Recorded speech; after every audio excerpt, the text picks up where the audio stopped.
Exodus chapter 1. These are the names of the sons of Israel who went to Egypt with Jacob, each with his family: Reuben, Simeon, Levi, and Judah; Issachar, Zebulun, and Benjamin; Dan, and Naphtali; Gad, and Asher.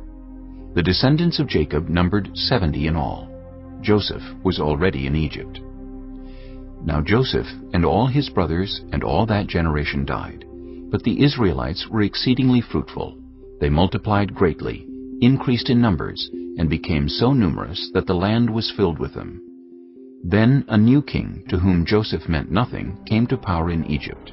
"Look," he said to his people, "the Israelites have become far too numerous for us.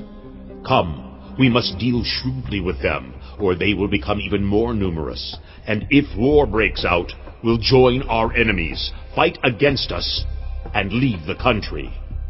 So they put slave masters over them to oppress them with forced labor, and they built Pithom and Ramesses as store cities for Pharaoh. But the more they were oppressed, the more they multiplied and spread. So the Egyptians came to dread the Israelites and worked them ruthlessly.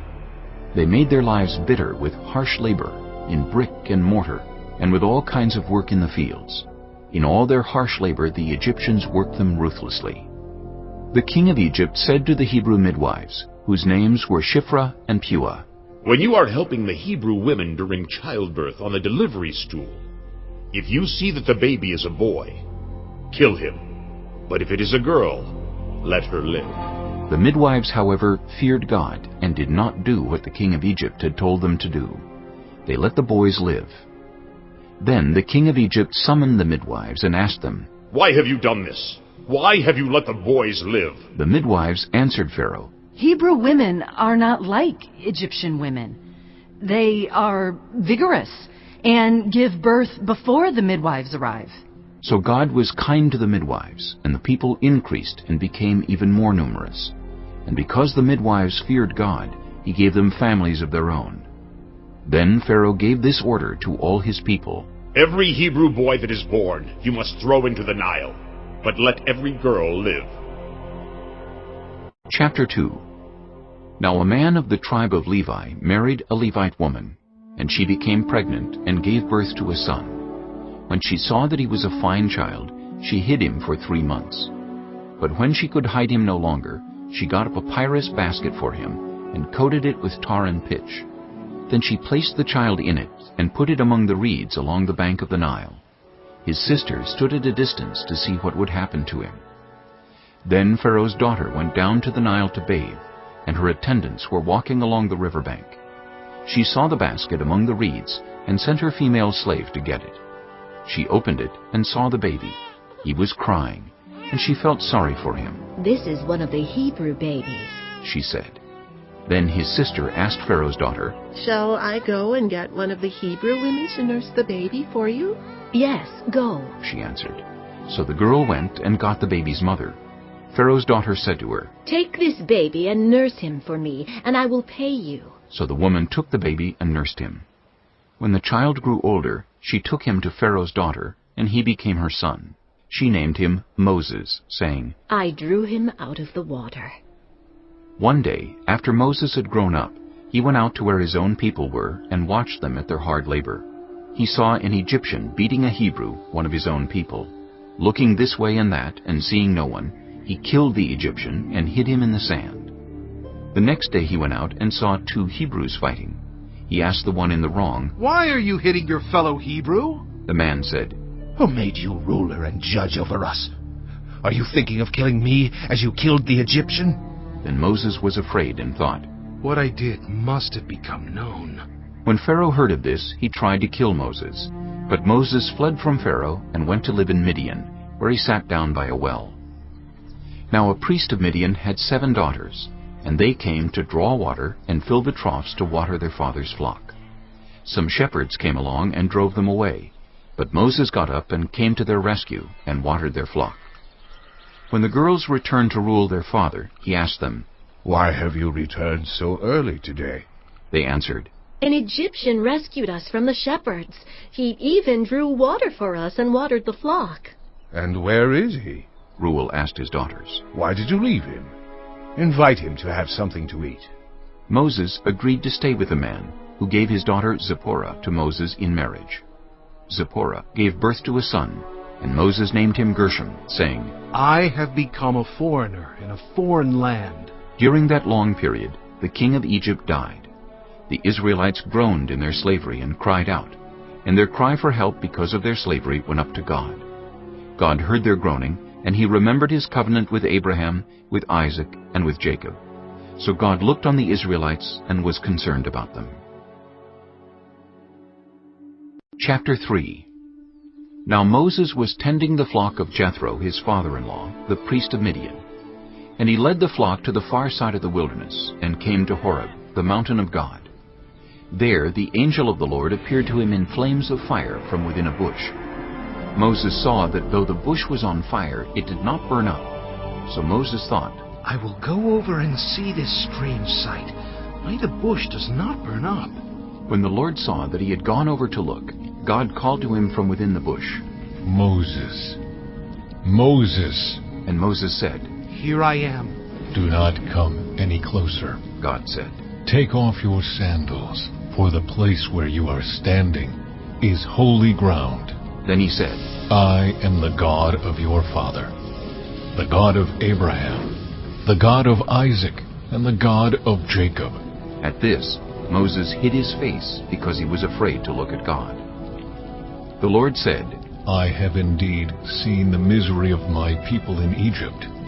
I have heard them crying out because of their slave drivers, and I am concerned about their suffering.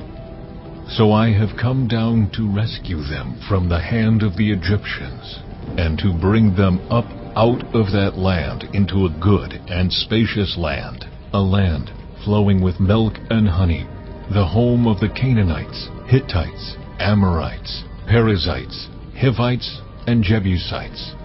And now the cry of the Israelites has reached me, and I have seen the way the Egyptians are oppressing them. So now, go, I am sending you to Pharaoh, to bring my people, the Israelites, out of Egypt. But Moses said to God, Who am I that I should go to Pharaoh and bring the Israelites out of Egypt? And God said, I will be with you, and this will be the sign to you that it is I who have sent you. When you have brought the people out of Egypt, you will worship God on this mountain.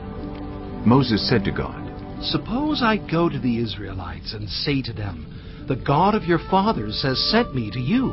And they ask me, What is his name? Then what shall I tell them? God said to Moses, I am who I am. This is what you are to say to the Israelites. I am has sent me to you. God also said to Moses, Say to the Israelites, The Lord, the God of your fathers, the God of Abraham, the God of Isaac, and the God of Jacob, has sent me to you. This is my name forever, the name you shall call me, from generation to generation. Go, assemble the elders of Israel, and say to them, The Lord, the God of your fathers, the God of Abraham, Isaac, and Jacob, appeared to me and said, I have watched over you, and have seen what has been done to you in Egypt. And I have promised to bring you up out of your misery in Egypt, into the land of the Canaanites, Hittites, Amorites, Perizzites, Hivites, and Jebusites, a land flowing with milk and honey. The elders of Israel will listen to you. Then you and the elders are to go to the king of Egypt and say to him, The Lord, the God of the Hebrews, has met with us. Let us take a 3-day journey into the wilderness to offer sacrifices to the Lord our God. But I know that the king of Egypt will not let you go unless a mighty hand compels him. So I will stretch out my hand and strike the Egyptians with all the wonders that I will perform among them. After that, he will let you go. And I will make the Egyptians favorably disposed toward this people, so that when you leave, you will not go empty-handed. Every woman is to ask her neighbor and any woman living in her house for articles of silver and gold, and for clothing, which you will put on your sons and daughters, and so you will plunder the Egyptians. Chapter 4. Moses answered, What if they do not believe me or listen to me and say, The Lord did not appear to you? Then the Lord said to him, What is that in your hand? A staff. He replied. The Lord said, Throw it on the ground. Moses threw it on the ground, and it became a snake, and he ran from it. Then the Lord said to him, Reach out your hand and take it by the tail. So Moses reached out and took hold of the snake, and it turned back into a staff in his hand. This, said the Lord, is so that they may believe that the Lord, the God of their fathers, the God of Abraham, the God of Isaac, and the God of Jacob, has appeared to you. Then the Lord said, Put your hand inside your cloak. So Moses put his hand into his cloak, and when he took it out, the skin was leprous. It had become as white as snow. Now put it back into your cloak, he said. So Moses put his hand back into his cloak, and when he took it out, it was restored, like the rest of his flesh. Then the Lord said, If they do not believe you, or pay attention to the first sign, they may believe the second. But if they do not believe these two signs, or listen to you, take some water from the Nile, and pour it on the dry ground. The water you take from the river will become blood on the ground. Moses said to the Lord, Pardon your servant, Lord. I have never been eloquent, neither in the past nor since you have spoken to your servant. I am slow of speech and tongue. The Lord said to him, Who gave human beings their mouths? Who makes them deaf or mute? Who gives them sight or makes them blind? Is it not I, the Lord? Now go, I will help you speak, and will teach you what to say. But Moses said, Pardon your servant, Lord. Please send someone else. Then the Lord's anger burned against Moses, and he said, What about your brother Aaron the Levite? I know he can speak well. He is already on his way to meet you, and he will be glad to see you. You shall speak to him and put words in his mouth. I will help both of you speak, and will teach you what to do. He will speak to the people for you, and it will be as if he were your mouth, and as if you were God to him. But take this staff in your hand, so you can perform the signs with it. Then Moses went back to Jethro his father-in-law, and said to him, Let me return to my own people in Egypt to see if any of them are still alive. Jethro said, Go, and I wish you well.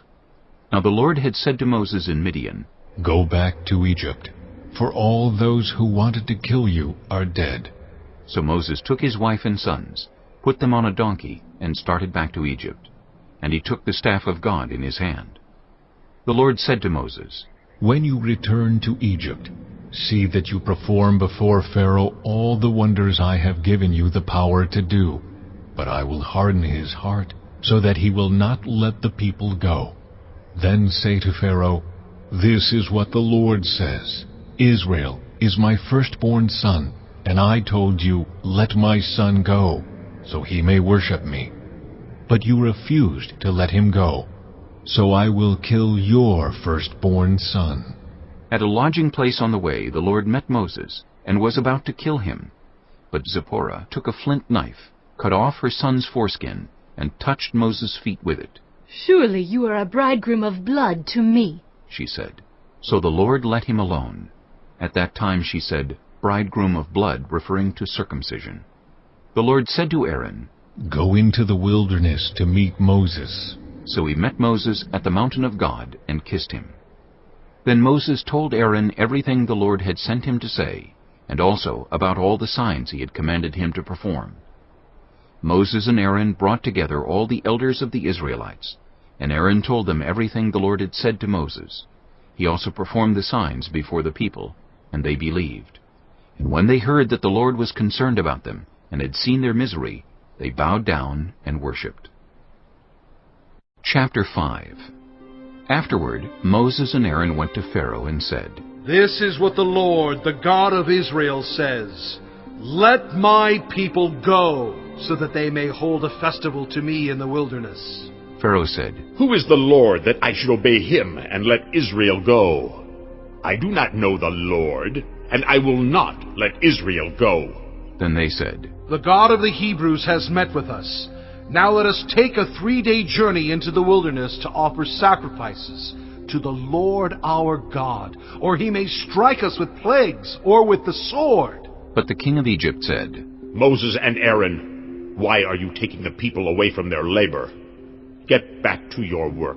Then Pharaoh said, Look, the people of the land are now numerous, and you are stopping them from working. That same day Pharaoh gave this order to the slave drivers and overseers in charge of the people. You are no longer to supply the people with straw for making bricks. Let them go and gather their own straw. But require them to make the same number of bricks as before. Don't reduce the quota. They are lazy. That is why they are crying out, Let us go and sacrifice to our God. Make the work harder for the people, so that they keep working and pay no attention to lies. Then the slave drivers and the overseers went out and said to the people, This is what Pharaoh says. I will not give you any more straw. Go and get your own straw wherever you can find it, but your work will not be reduced at all. So the people scattered all over Egypt to gather stubble to use for straw. The slave drivers kept pressing them, saying, Complete the work required of you for each day, just as when you had straw. And Pharaoh's slave drivers beat the Israelite overseers they had appointed, demanding, Why haven't you met your quota of bricks yesterday or today, as before? Then the Israelite overseers went and appealed to Pharaoh. Why have you treated your servants this way? Your servants are given no straw, yet we are told, Make bricks! Your servants are being beaten, but the fault is with your own people. Pharaoh said, Lazy, that's what you are, lazy. That is why you keep saying, Let us go and sacrifice to the Lord. Now get to work. You will not be given any straw, yet you must produce your full quota of bricks. The Israelite overseers realized they were in trouble when they were told, You are not to reduce the number of bricks required of you for each day. When they left Pharaoh, they found Moses and Aaron waiting to meet them, and they said, May the Lord look on you and judge you. You have made us obnoxious to Pharaoh and his officials, and have put a sword in their hand to kill us. Moses returned to the Lord and said, "Why, Lord, why have you brought trouble on this people? Is this why you sent me? Ever since I went to Pharaoh to speak in your name, he has brought trouble on this people, and you have not rescued your people at all." Chapter 6. Then the Lord said to Moses, Now you will see what I will do to Pharaoh. Because of my mighty hand he will let them go. Because of my mighty hand he will drive them out of his country. God also said to Moses, I am the Lord.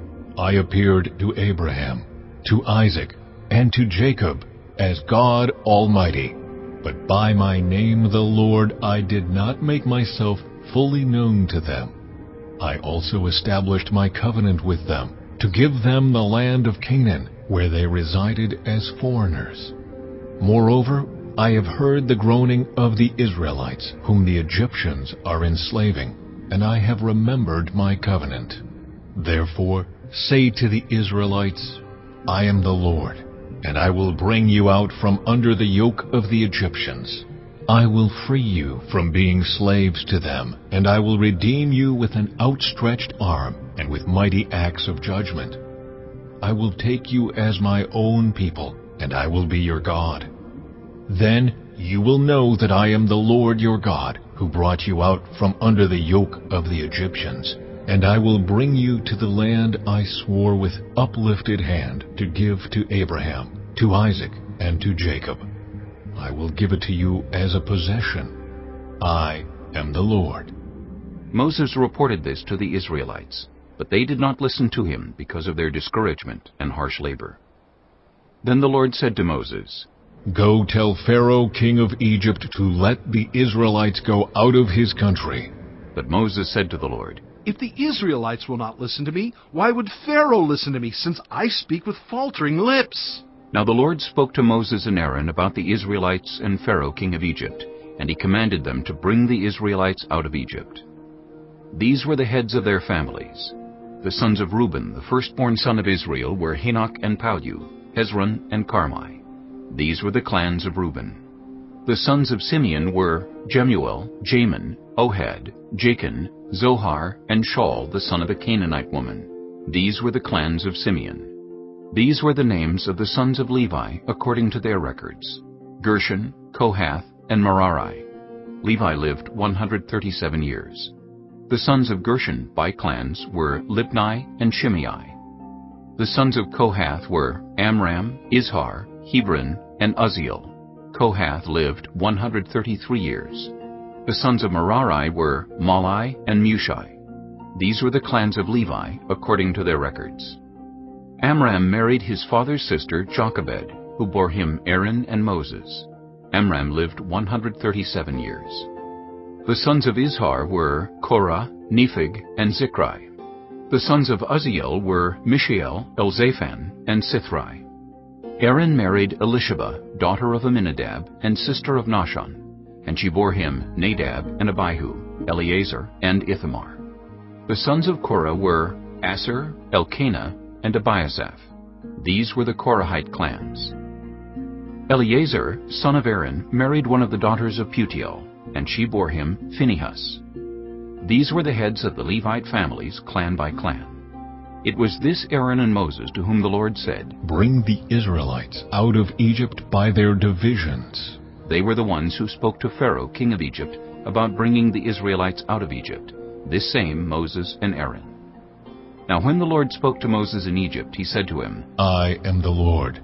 Tell Pharaoh, king of Egypt, everything I tell you." But Moses said to the Lord, Since I speak with faltering lips, why would Pharaoh listen to me? Chapter 7. Then the Lord said to Moses, "See, I have made you like God to Pharaoh, and your brother Aaron will be your prophet. You are to say everything I command you, and your brother Aaron is to tell Pharaoh to let the Israelites go out of his country. But I will harden Pharaoh's heart, and though I multiply my signs and wonders in Egypt, he will not listen to you. Then I will lay my hand on Egypt, and with mighty acts of judgment I will bring out my divisions, my people, the Israelites. And the Egyptians will know that I am the Lord when I stretch out my hand against Egypt and bring the Israelites out of it." Moses and Aaron did just as the Lord commanded them. Moses was 80 years old, and Aaron 83 when they spoke to Pharaoh.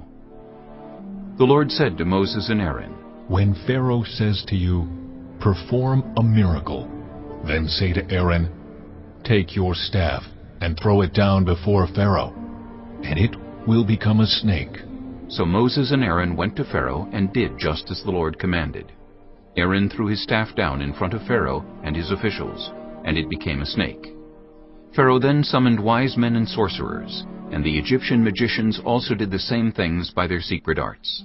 Each one threw down his staff, and it became a snake. But Aaron's staff swallowed up their staffs. Yet Pharaoh's heart became hard, and he would not listen to them, just as the Lord had said. Then the Lord said to Moses, "Pharaoh's heart is unyielding. He refuses to let the people go. Go to Pharaoh in the morning as he goes out to the river. Confront him on the bank of the Nile, and take in your hand the staff that was changed into a snake. Then say to him, 'The Lord, the God of the Hebrews, has sent me to say to you, let my people go, so that they may worship me in the wilderness. But until now you have not listened. This is what the Lord says.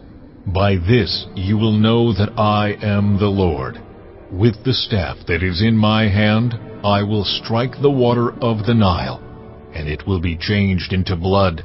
The fish in the Nile will die, and the river will stink. The Egyptians will not be able to drink its water." The Lord said to Moses, "Tell Aaron, take your staff and stretch out your hand over the waters of Egypt, over the streams and canals, over the ponds and all the reservoirs, and they will turn to blood. Blood will be everywhere in Egypt, even in vessels of wood and stone. Moses and Aaron did just as the Lord had commanded. He raised his staff in the presence of Pharaoh and his officials, and struck the water of the Nile, and all the water was changed into blood. The fish in the Nile died, and the river smelled so bad that the Egyptians could not drink its water. Blood was everywhere in Egypt. But the Egyptian magicians did the same things by their secret arts, and Pharaoh's heart became hard. He would not listen to Moses and Aaron, just as the Lord had said. Instead, he turned and went into his palace, and did not take even this to heart. And all the Egyptians dug along the Nile to get drinking water, because they could not drink the water of the river. 7 days passed after the Lord struck the Nile. Chapter 8. Then the Lord said to Moses, Go to Pharaoh and say to him, This is what the Lord says, Let my people go, so that they may worship me. If you refuse to let them go, I will send a plague of frogs on your whole country. The Nile will teem with frogs. They will come up into your palace, and your bedroom, and onto your bed, into the houses of your officials, and on your people, and into your ovens and kneading troughs. The frogs will come up on you and your people and all your officials. Then the Lord said to Moses, Tell Aaron, Stretch out your hand with your staff over the streams and canals and ponds, and make frogs come up on the land of Egypt. So Aaron stretched out his hand over the waters of Egypt, and the frogs came up and covered the land. But the magicians did the same things by their secret arts. They also made frogs come up on the land of Egypt. Pharaoh summoned Moses and Aaron and said, Pray to the Lord to take the frogs away from me and my people, and I will let your people go to offer sacrifices to the Lord. Moses said to Pharaoh, I leave to you the honor of setting the time for me to pray for you and your officials and your people, that you and your houses may be rid of the frogs, except for those that remain in the Nile. Tomorrow, Pharaoh said. Moses replied, It will be as you say, so that you may know there is no one like the Lord our God. The frogs will leave you and your houses, your officials and your people. They will remain only in the Nile. After Moses and Aaron left Pharaoh, Moses cried out to the Lord about the frogs he had brought on Pharaoh. And the Lord did what Moses asked. The frogs died in the houses, in the courtyards, and in the fields. They were piled into heaps, and the land reeked of them. But when Pharaoh saw that there was relief, he hardened his heart and would not listen to Moses and Aaron, just as the Lord had said. Then the Lord said to Moses, Tell Aaron, Stretch out your staff and strike the dust of the ground, and throughout the land of Egypt the dust will become gnats. They did this, and when Aaron stretched out his hand with the staff and struck the dust of the ground, gnats came on people and animals. All the dust throughout the land of Egypt became gnats. But when the magicians tried to produce gnats by their secret arts, they could not. Since the gnats were on people and animals everywhere, the magicians said to Pharaoh, This is the finger of God. But Pharaoh's heart was hard, and he would not listen, just as the Lord had said. Then the Lord said to Moses, Get up early in the morning, and confront Pharaoh as he goes to the river, and say to him, This is what the Lord says, Let my people go, so that they may worship me. If you do not let my people go, I will send swarms of flies on you and your officials, on your people and into your houses. The houses of the Egyptians will be full of flies, even the ground will be covered with them. But on that day I will deal differently with the land of Goshen, where my people live. No swarms of flies will be there, so that you will know that I, the Lord, am in this land. I will make a distinction between my people and your people. This sign will occur tomorrow. And the Lord did this. Dense swarms of flies poured into Pharaoh's palace and into the houses of his officials. Throughout Egypt the land was ruined by the flies. Then Pharaoh summoned Moses and Aaron and said, Go sacrifice to your God here in the land. But Moses said, That would not be right. The sacrifices we offer the Lord our God would be detestable to the Egyptians. And if we offer sacrifices that are detestable in their eyes, will they not stone us? We must take a 3-day journey into the wilderness. to offer sacrifices to the Lord our God, as he commands us." Pharaoh said, I will let you go to offer sacrifices to the Lord your God in the wilderness, but you must not go very far. Now pray for me.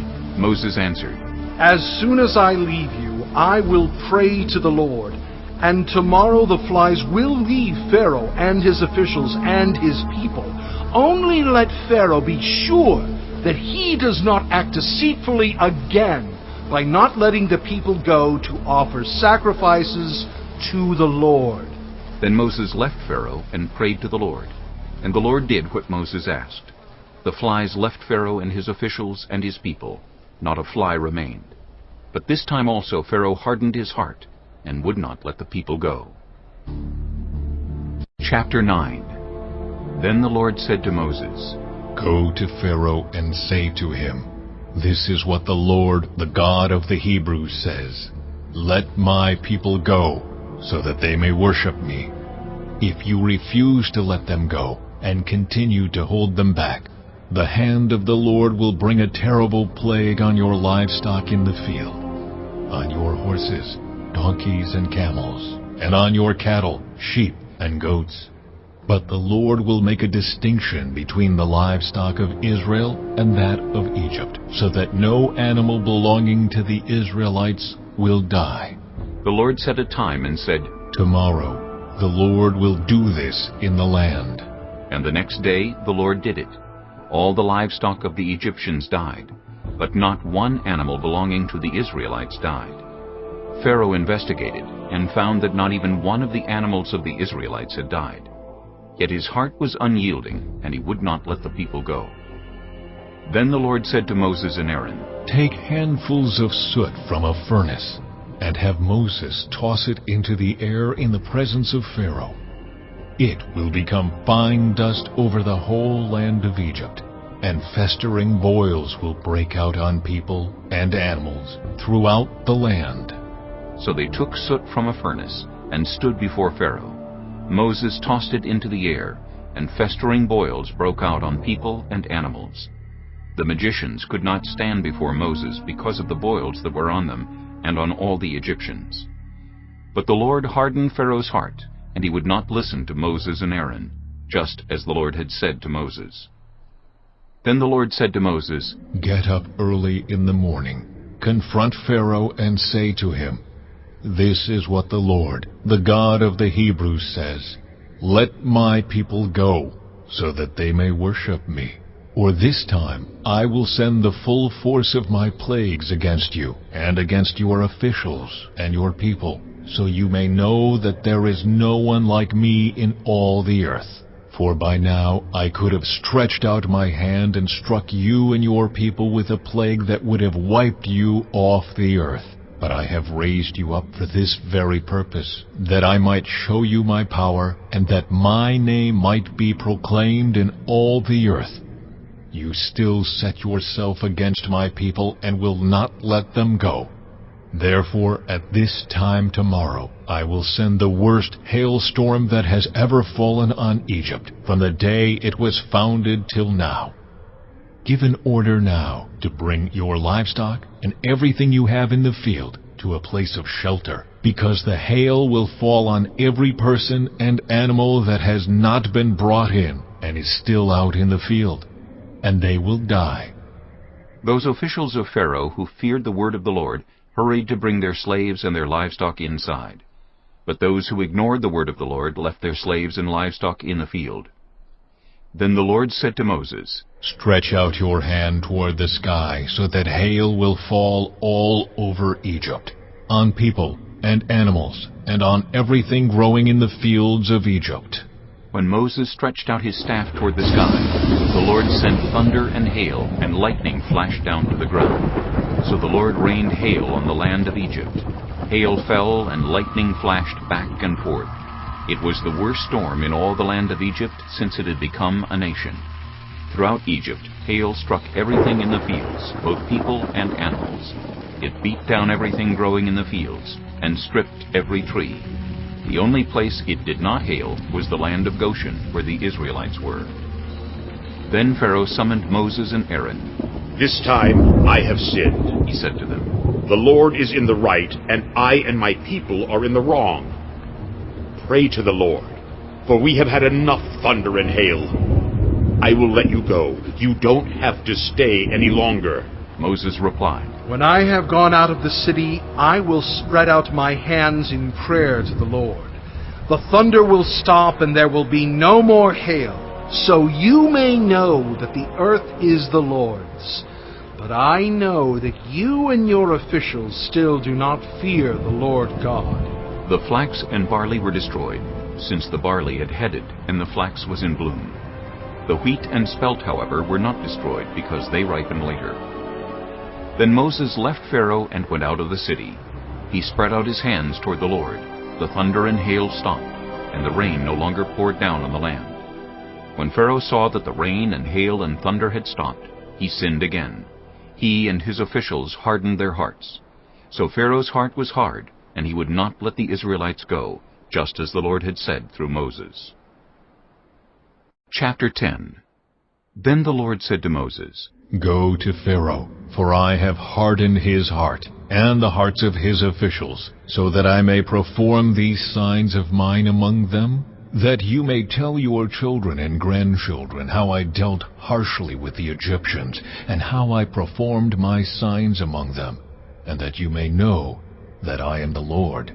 So Moses and Aaron went to Pharaoh and said to him, This is what the Lord, the God of the Hebrews, says. How long will you refuse to humble yourself before me? Let my people go, so that they may worship me. If you refuse to let them go, I will bring locusts into your country tomorrow. They will cover the face of the ground so that it cannot be seen. They will devour what little you have left after the hail, including every tree that is growing in your fields. They will fill your houses and those of all your officials and all the Egyptians, something neither your parents nor your ancestors have ever seen from the day they settled in this land till now. Then Moses turned and left Pharaoh. Pharaoh's officials said to him, How long will this man be a snare to us? Let the people go, so that they may worship the Lord their God. Do you not yet realize that Egypt is ruined? Then Moses and Aaron were brought back to Pharaoh. Go worship the Lord your God, he said. But tell me who will be going. Moses answered, We will go with our young and our old, with our sons and our daughters, and with our flocks and herds, because we are to celebrate a festival to the Lord. Pharaoh said, The Lord be with you, if I let you go, along with your women and children. Clearly you are bent on evil. No, have only the men go and worship the Lord, since that's what you have been asking for. Then Moses and Aaron were driven out of Pharaoh's presence. And the Lord said to Moses, Stretch out your hand over Egypt, so that locusts swarm over the land and devour everything growing in the fields, everything left by the hail. So Moses stretched out his staff over Egypt, and the Lord made an east wind blow across the land all that day and all that night. By morning the wind had brought the locusts. They invaded all Egypt and settled down in every area of the country in great numbers. Never before had there been such a plague of locusts, nor will there ever be again. They covered all the ground until it was black. They devoured all that was left after the hail, everything growing in the fields and the fruit on the trees. Nothing green remained on tree or plant in all the land of Egypt. Pharaoh quickly summoned Moses and Aaron and said, I have sinned against the Lord your God, and against you. Now forgive my sin once more, and pray to the Lord your God to take this deadly plague away from me. Moses then left Pharaoh and prayed to the Lord. And the Lord changed the wind to a very strong west wind, which caught up the locusts and carried them into the Red Sea. Not a locust was left anywhere in Egypt. But the Lord hardened Pharaoh's heart, and he would not let the Israelites go. Then the Lord said to Moses, Stretch out your hand toward the sky, so that darkness spreads over Egypt, darkness that can be felt. So Moses stretched out his hand toward the sky, and total darkness covered all Egypt for 3 days. No one could see anyone else or move about for 3 days. Yet all the Israelites had light in the places where they lived. Then Pharaoh summoned Moses and said, Go, worship the Lord. Even your women and children may go with you. Only leave your flocks and herds behind. But Moses said, You must allow us to have sacrifices and burnt offerings to present to the Lord our God. Our livestock too must go with us. Not a hoof is to be left behind. We have to use some of them in worshiping the Lord our God, and until we get there, we will not know what we are to use to worship the Lord. But the Lord hardened Pharaoh's heart, and he was not willing to let them go. Pharaoh said to Moses, Get out of my sight. Make sure you do not appear before me again. The day you see my face, you will die.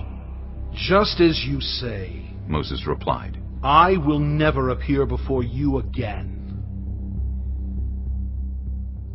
Chapter 11. Now the Lord had said to Moses, I will bring one more plague on Pharaoh and on Egypt.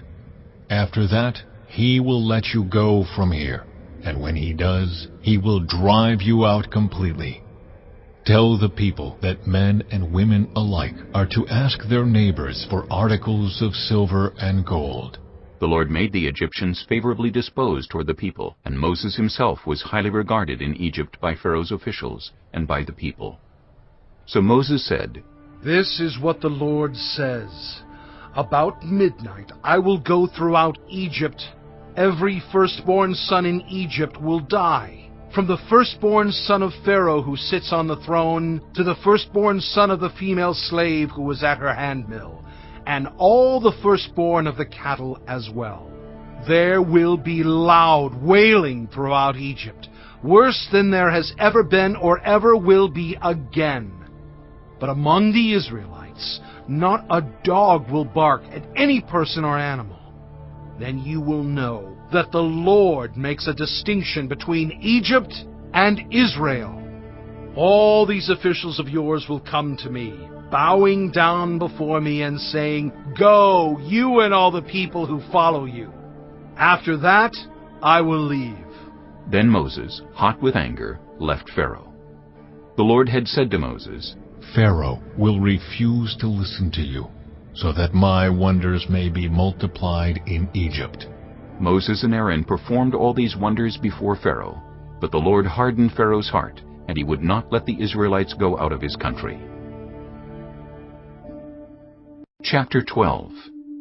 The Lord said to Moses and Aaron in Egypt, This month is to be for you the first month of your year.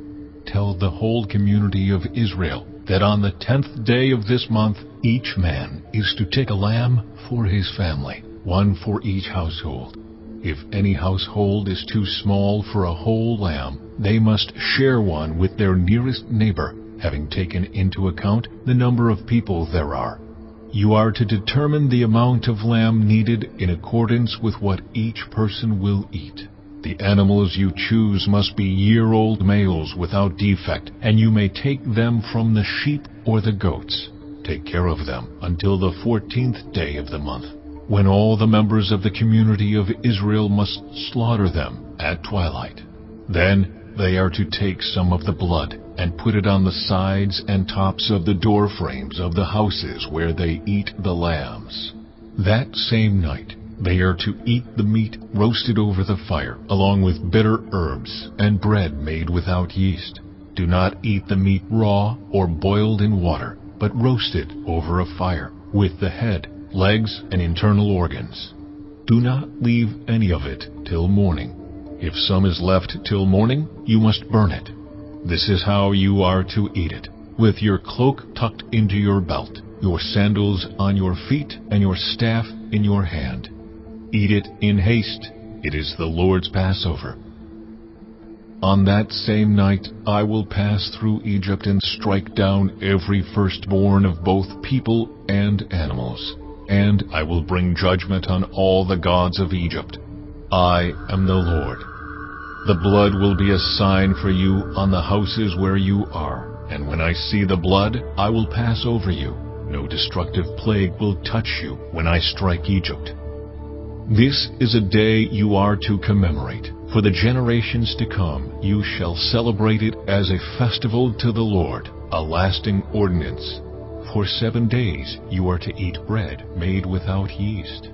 On the first day remove the yeast from your houses, for whoever eats anything with yeast in it from the first day through the 7th must be cut off from Israel. On the first day hold a sacred assembly, and another one on the 7th day. Do no work at all on these days, except to prepare food for everyone to eat. That is all you may do.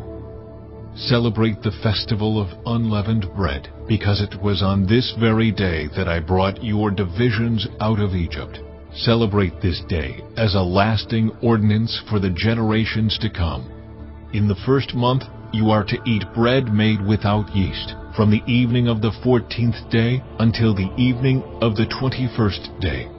For 7 days no yeast is to be found in your houses, and anyone, whether foreigner or native-born, who eats anything with yeast in it must be cut off from the community of Israel. Eat nothing made with yeast. Wherever you live, you must eat unleavened bread. Then Moses summoned all the elders of Israel and said to them, Go at once and select the animals for your families and slaughter the Passover lamb. Take a bunch of hyssop, dip it into the blood in the basin, and put some of the blood on the top and on both sides of the doorframe. None of you shall go out of the door of your house until morning. When the Lord goes through the land to strike down the Egyptians, he will see the blood on the top and sides of the doorframe and will pass over that doorway, and he will not permit the destroyer to enter your houses and strike you down. Obey these instructions as a lasting ordinance for you and your descendants. When you enter the land that the Lord will give you as he promised, observe this ceremony. And when your children ask you, What does this ceremony mean to you? Then tell them, It is the Passover sacrifice to the Lord, who passed over the houses of the Israelites in Egypt and spared our homes when he struck down the Egyptians. Then the people bowed down and worshipped. The Israelites did just what the Lord commanded Moses and Aaron. At midnight, the Lord struck down all the firstborn in Egypt, from the firstborn of Pharaoh who sat on the throne to the firstborn of the prisoner who was in the dungeon, and the firstborn of all the livestock as well. Pharaoh and all his officials and all the Egyptians got up during the night, and there was loud wailing in Egypt, for there was not a house without someone dead. During the night, Pharaoh summoned Moses and Aaron and said, Up! Leave my people, you and the Israelites. Go! Worship the Lord as you have requested. Take your flocks and herds as you have said, and go! And also bless me. The Egyptians urged the people to hurry and leave the country. For otherwise, they said, we will all die. So the people took their dough before the yeast was added, and carried it on their shoulders in kneading troughs wrapped in clothing. The Israelites did as Moses instructed, and asked the Egyptians for articles of silver and gold, and for clothing. The Lord had made the Egyptians favorably disposed toward the people, and they gave them what they asked for, so they plundered the Egyptians. The Israelites journeyed from Ramesses to Succoth. There were about 600,000 men on foot, besides women and children. Many other people went up with them, and also large droves of livestock, both flocks and herds. With the dough the Israelites had brought from Egypt, they baked loaves of unleavened bread. The dough was without yeast, because they had been driven out of Egypt and did not have time to prepare food for themselves. Now the length of time the Israelite people lived in Egypt was 430 years. At the end of the 430 years, to the very day, all the Lord's divisions left Egypt, because the Lord kept vigil that night to bring them out of Egypt. On this night, all the Israelites are to keep vigil to honor the Lord for the generations to come. The Lord said to Moses and Aaron, These are the regulations for the Passover meal. No foreigner may eat it. Any slave you have bought may eat it after you have circumcised him. But a temporary resident or a hired worker may not eat it. It must be eaten inside the house. Take none of the meat outside the house. Do not break any of the bones. The whole community of Israel must celebrate it. A foreigner residing among you who wants to celebrate the Lord's Passover must have all the males in his household circumcised. Then he may take part like one born in the land. No uncircumcised male may eat it.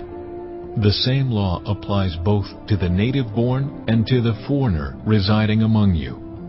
All the Israelites did just what the Lord had commanded Moses and Aaron. And on that very day the Lord brought the Israelites out of Egypt by their divisions. Chapter 13. The Lord said to Moses, Consecrate to me every firstborn male.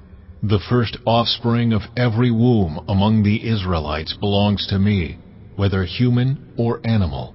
Then Moses said to the people, Commemorate this day, the day you came out of Egypt, out of the land of slavery, because the Lord brought you out of it with a mighty hand. Eat nothing containing yeast. Today, in the month of Aviv, you are leaving. When the Lord brings you into the land of the Canaanites, Hittites, Amorites, Hivites, and Jebusites, the land he swore to your ancestors to give you, a land flowing with milk and honey, you are to observe this ceremony in this month. For 7 days eat bread made without yeast, and on the 7th day hold a festival to the Lord. Eat unleavened bread during those 7 days. Nothing with yeast in it is to be seen among you, nor shall any yeast be seen anywhere within your borders. On that day tell your son, I do this because of what the Lord did for me when I came out of Egypt. This observance will be for you like a sign on your hand and a reminder on your forehead that this law of the Lord is to be on your lips. For the Lord brought you out of Egypt with his mighty hand. You must keep this ordinance at the appointed time, year after year. After the Lord brings you into the land of the Canaanites and gives it to you as he promised on oath to you and your ancestors, you are to give over to the Lord the first offspring of every womb. All the firstborn males of your livestock belong to the Lord. Redeem with a lamb every firstborn donkey. But if you do not redeem it, break its neck. Redeem every firstborn among your sons. In days to come, when your son asks you, What does this mean? Say to him, With a mighty hand the Lord brought us out of Egypt, out of the land of slavery. When Pharaoh stubbornly refused to let us go, the Lord killed the firstborn of both people and animals in Egypt.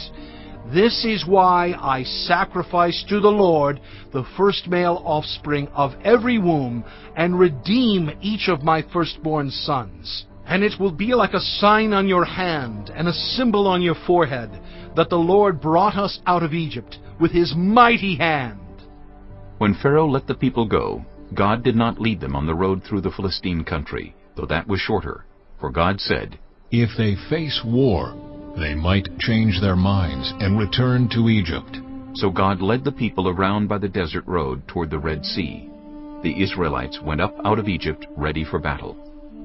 Moses took the bones of Joseph with him, because Joseph had made the Israelites swear an oath. He had said, God will surely come to your aid, and then you must carry my bones up with you from this place. After leaving Succoth, they camped at Etham on the edge of the desert.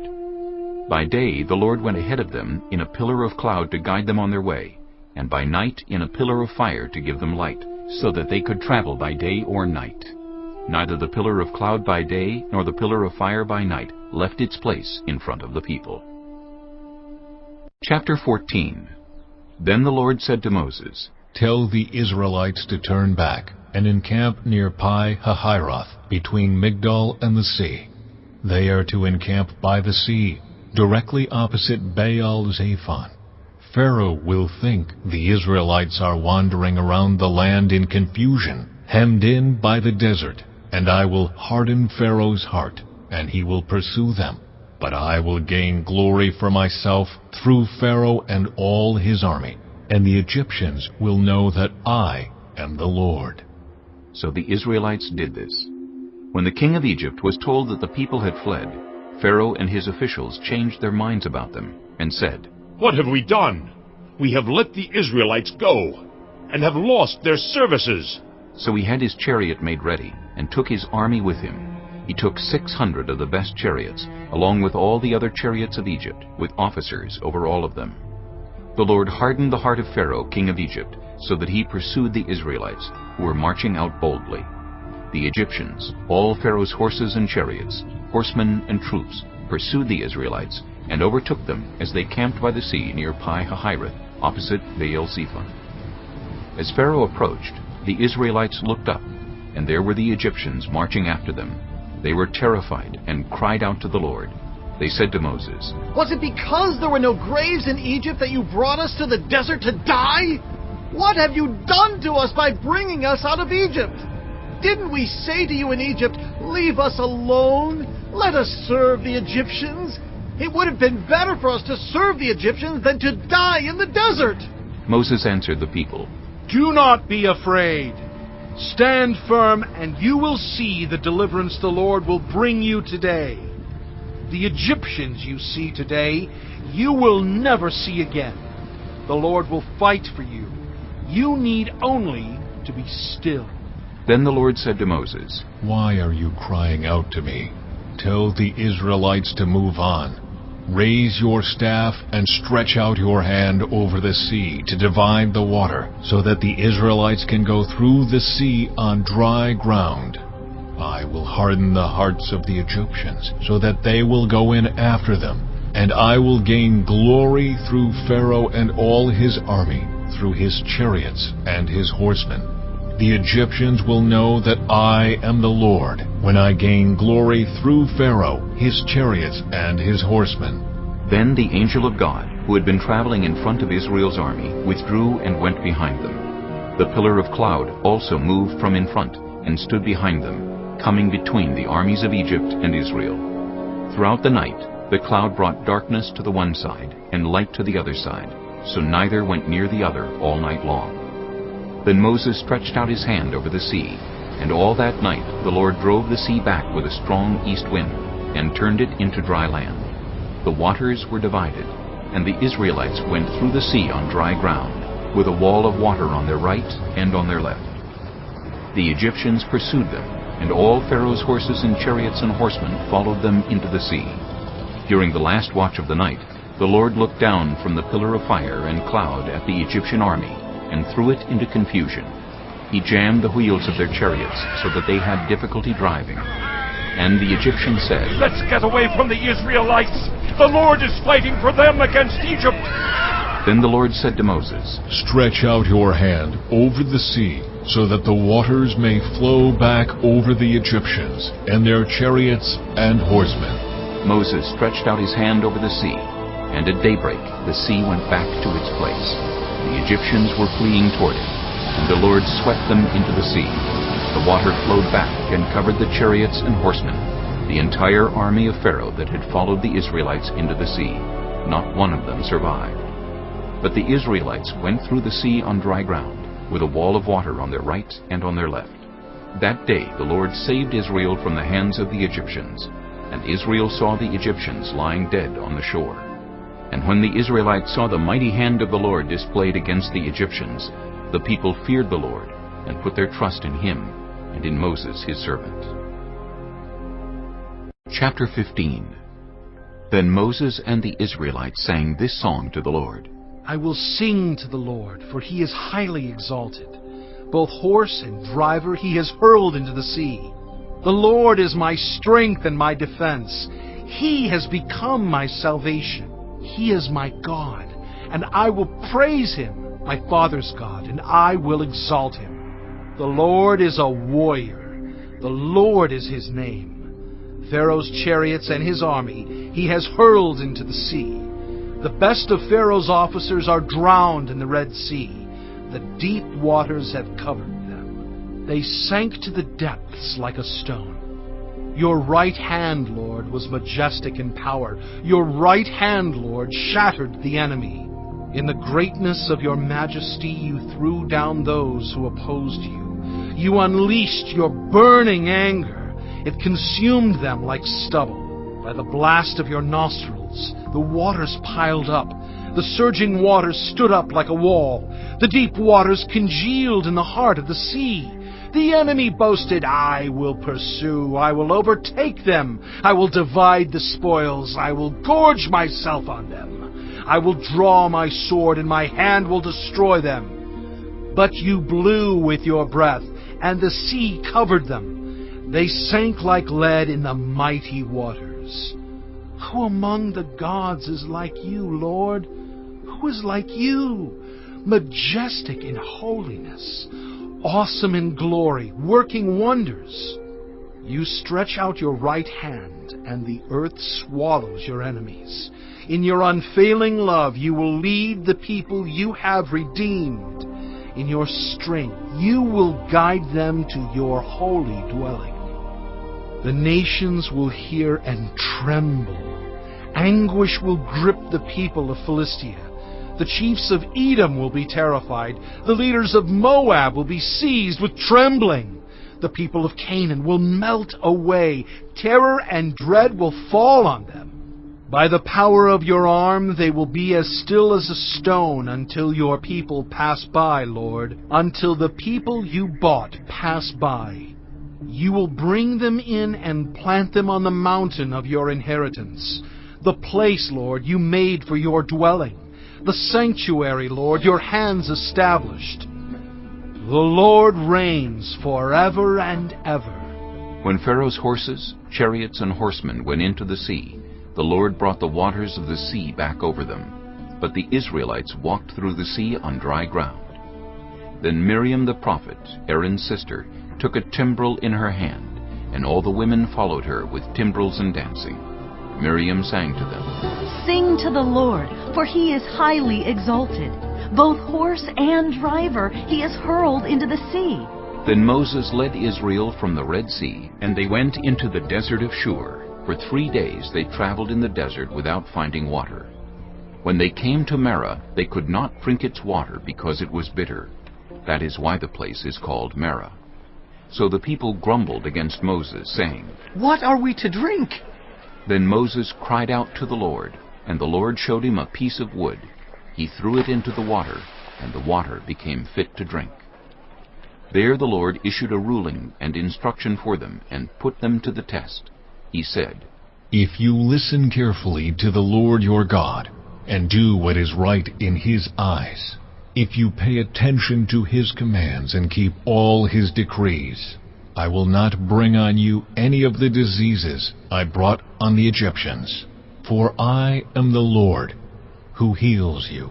Then they came to Elim, where there were 12 springs and 70 palm trees, and they camped there near the water. Chapter 16. The whole Israelite community set out from Elim and came to the desert of Sin, which is between Elim and Sinai, on the 15th day of the 2nd month after they had come out of Egypt. In the desert, the whole community grumbled against Moses and Aaron. The Israelites said to them, If only we had died by the Lord's hand in Egypt! There we sat around pots of meat and ate all the food we wanted. But you have brought us out into this desert to starve this entire assembly to death. Then the Lord said to Moses, I will rain down bread from heaven for you. The people are to go out each day and gather enough for that day. In this way I will test them and see whether they will follow my instructions. On the 6th day they are to prepare what they bring in, and that is to be twice as much as they gather on the other days. So Moses and Aaron said to all the Israelites, In the evening you will know that it was the Lord who brought you out of Egypt. And in the morning you will see the glory of the Lord, because He has heard your grumbling against Him. Who are we that you should grumble against us? Moses also said, You will know that it was the Lord when He gives you meat to eat in the evening, and all the bread you want in the morning, because He has heard your grumbling against Him. Who are we? You are not grumbling against us, but against the Lord. Then Moses told Aaron, Say to the entire Israelite community, Come before the Lord, for He has heard your grumbling. While Aaron was speaking to the whole Israelite community, they looked toward the desert, and there was the glory of the Lord appearing in the cloud. The Lord said to Moses, I have heard the grumbling of the Israelites. Tell them, at twilight you will eat meat, and in the morning you will be filled with bread. Then you will know that I am the Lord your God. That evening quail came and covered the camp, and in the morning there was a layer of dew around the camp. When the dew was gone, thin flakes like frost on the ground appeared on the desert floor. When the Israelites saw it, they said to each other, "What is it?" For they did not know what it was. Moses said to them, "It is the bread the Lord has given you to eat. This is what the Lord has commanded. Everyone is to gather as much as they need. Take an omer for each person you have in your tent." The Israelites did as they were told. Some gathered much, some little. And when they measured it by the omer, the one who gathered much did not have too much, and the one who gathered little did not have too little. Everyone had gathered just as much as they needed. Then Moses said to them, "No one is to keep any of it until morning." However, some of them paid no attention to Moses. They kept part of it until morning, but it was full of maggots and began to smell. So Moses was angry with them. Each morning everyone gathered as much as they needed, and when the sun grew hot, it melted away. On the 6th day they gathered twice as much, 2 omers for each person. And the leaders of the community came and reported this to Moses. He said to them, "This is what the Lord commanded. Tomorrow is to be a day of Sabbath rest, a holy Sabbath to the Lord. So bake what you want to bake, and boil what you want to boil. Save whatever is left, and keep it until morning." So they saved it until morning, as Moses commanded, and it did not stink or get maggots in it. "Eat it today," Moses said, "because today is a Sabbath to the Lord. You will not find any of it on the ground today. 6 days you are to gather it, but on the 7th day, the Sabbath, there will not be any." Nevertheless, some of the people went out on the 7th day to gather it, but they found none. Then the Lord said to Moses, How long will you refuse to keep my commands and my instructions? Bear in mind that the Lord has given you the Sabbath. That is why on the 6th day He gives you bread for 2 days. Everyone is to stay where they are on the 7th day. No one is to go out." So the people rested on the 7th day. The people of Israel called the bread manna. It was white like coriander seed and tasted like wafers made with honey. Moses said, "This is what the Lord has commanded.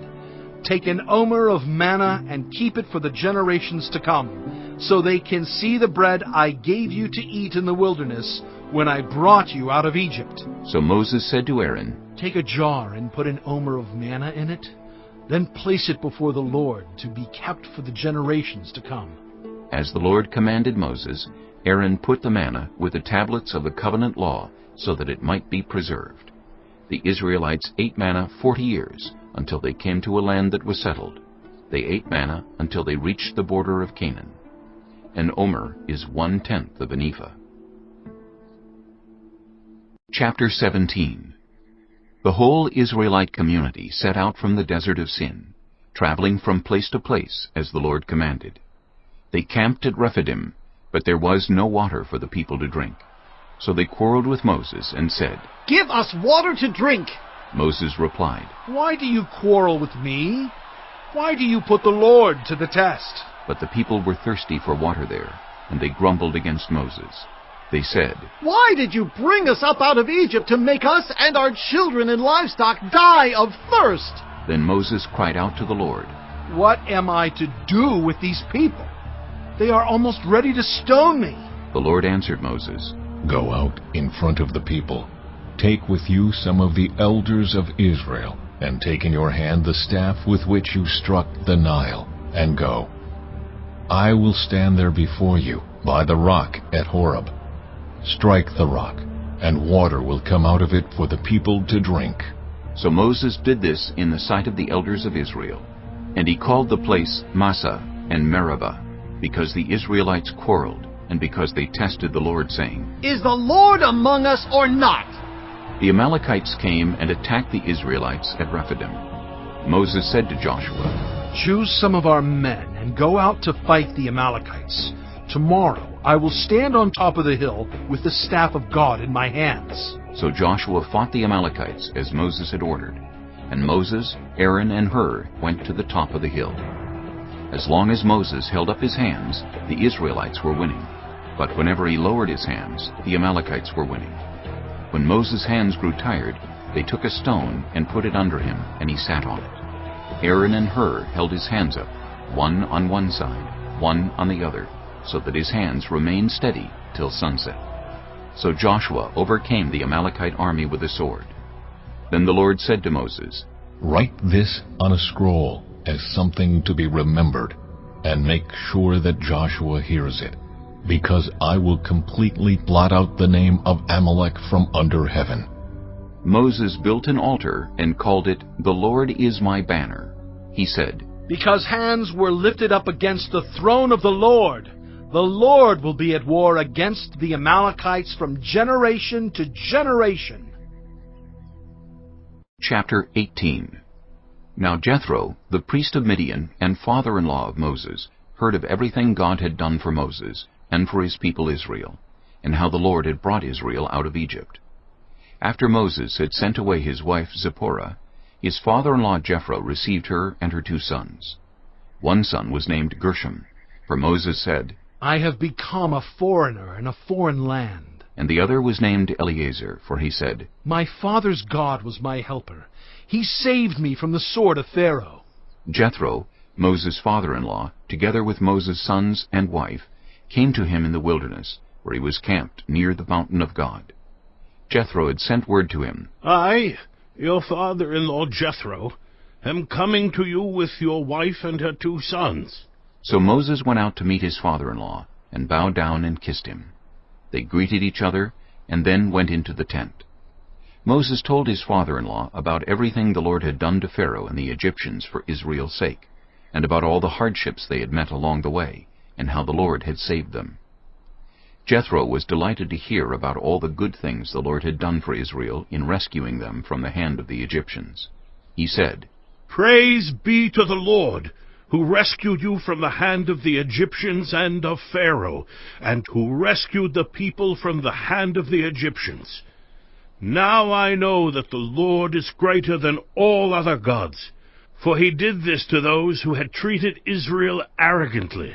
Then Jethro, Moses' father-in-law, brought a burnt offering and other sacrifices to God, and Aaron came with all the elders of Israel to eat a meal with Moses' father-in-law in the presence of God. The next day Moses took his seat to serve as judge for the people, and they stood around him from morning till evening. When his father-in-law saw all that Moses was doing for the people, he said, What is this you are doing for the people? Why do you alone sit as judge, while all these people stand around you from morning till evening? Moses answered him, Because the people come to me to seek God's will. Whenever they have a dispute, it is brought to me, and I decide between the parties and inform them of God's decrees and instructions. Moses' father-in-law replied, What you are doing is not good. You and these people who come to you will only wear yourselves out. The work is too heavy for you. You cannot handle it alone. Listen now to me, and I will give you some advice, and may God be with you. You must be the people's representative before God and bring their disputes to him. Teach them his decrees and instructions and show them the way they are to live and how they are to behave.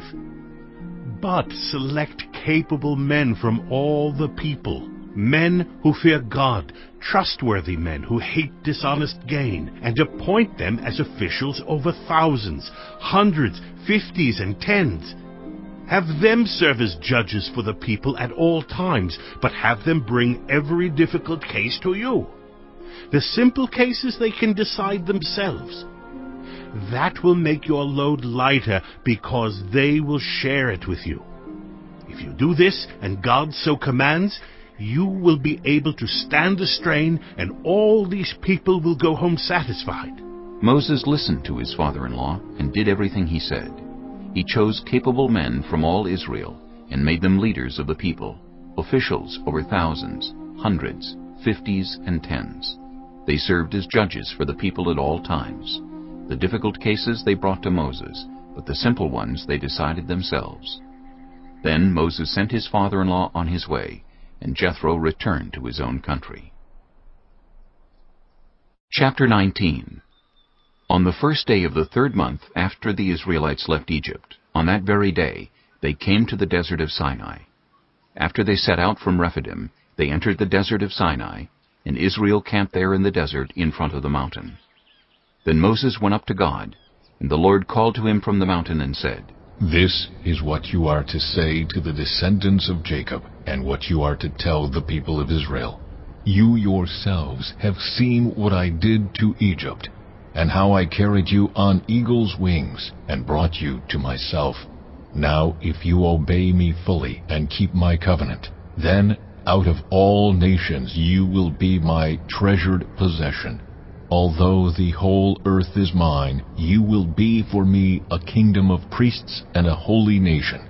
These are the words you are to speak to the Israelites. So Moses went back and summoned the elders of the people, and set before them all the words the Lord had commanded him to speak. The people all responded together, We will do everything the Lord has said.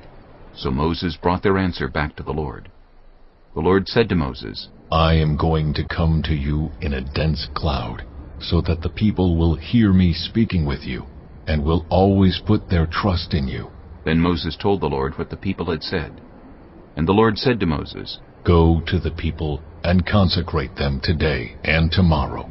Have them wash their clothes and be ready by the third day, because on that day the Lord will come down on Mount Sinai in the sight of all the people.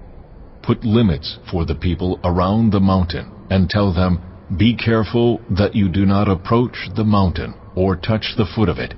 Whoever touches the mountain is to be put to death. They are to be stoned or shot with arrows. Not a hand is to be laid on them.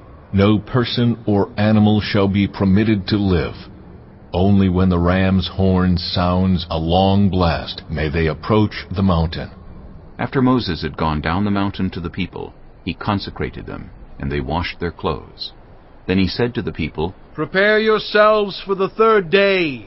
Abstain from sexual relations. On the morning of the third day there was thunder and lightning, with a thick cloud over the mountain, and a very loud trumpet blast. Everyone in the camp trembled. Then Moses led the people out of the camp to meet with God, and they stood at the foot of the mountain. Mount Sinai was covered with smoke, because the Lord descended on it in fire. The smoke billowed up from it like smoke from a furnace, and the whole mountain trembled violently. As the sound of the trumpet grew louder and louder, Moses spoke, and the voice of God answered him. The Lord descended to the top of Mount Sinai, and called Moses to the top of the mountain. So Moses went up, and the Lord said to him, Go down and warn the people, so they do not force their way through to see the Lord, and many of them perish. Even the priests who approach the Lord must consecrate themselves, or the Lord will break out against them. Moses said to the Lord, The people cannot come up Mount Sinai, because you yourself warned us. Put limits around the mountain and set it apart as holy. The Lord replied, Go down and bring Aaron up with you. But the priests and the people must not force their way through to come up to the Lord, or he will break out against them. So Moses went down to the people and told them. Chapter 20. And God spoke all these words. I am the Lord your God, who brought you out of Egypt, out of the land of slavery. You shall have no other gods before me. You shall not make for yourself an image in the form of anything in heaven above, or on the earth beneath, or in the waters below. You shall not bow down to them, or worship them. For I, the Lord your God, am a jealous God, punishing the children for the sin of the parents to the third and fourth generation of those who hate me, but showing love to 1,000 generations of those who love me and keep my commandments. You shall not misuse the name of the Lord your God, for the Lord will not hold anyone guiltless who misuses his name. Remember the Sabbath day by keeping it holy. 6 days you shall labor and do all your work, but the seventh day is a Sabbath to the Lord your God. On it you shall not do any work, neither you nor your son or daughter, nor your male or female servant, nor your animals, nor any foreigner residing in your towns. For in 6 days the Lord made the heavens and the earth, the sea, and all that is in them. But he rested on the 7th day. Therefore the Lord blessed the Sabbath day and made it holy. Honor your father and your mother, so that you may live long in the land the Lord your God is giving you. You shall not murder.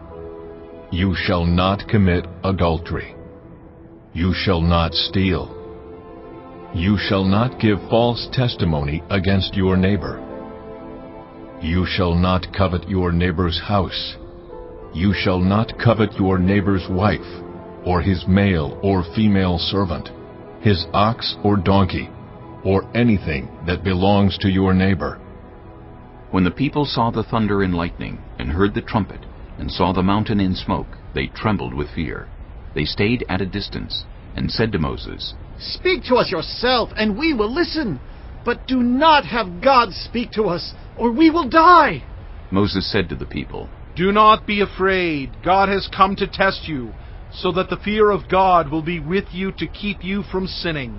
The people remained at a distance, while Moses approached the thick darkness where God was. Then the Lord said to Moses, Tell the Israelites this: You have seen for yourselves that I have spoken to you from heaven. Do not make any gods to be alongside me. Do not make for yourselves gods of silver or gods of gold. Make an altar of earth for me, and sacrifice on it your burnt offerings and fellowship offerings, your sheep and goats and your cattle. Wherever I cause my name to be honored, I will come to you and bless you.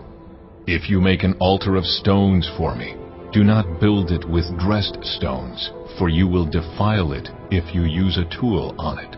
And do not go up to my altar on steps, or your private parts may be exposed. Chapter 21. These are the laws you are to set before them. If you buy a Hebrew servant, he is to serve you for 6 years, but in the 7th year he shall go free, without paying anything. If he comes alone, he is to go free alone, but if he has a wife when he comes, she is to go with him.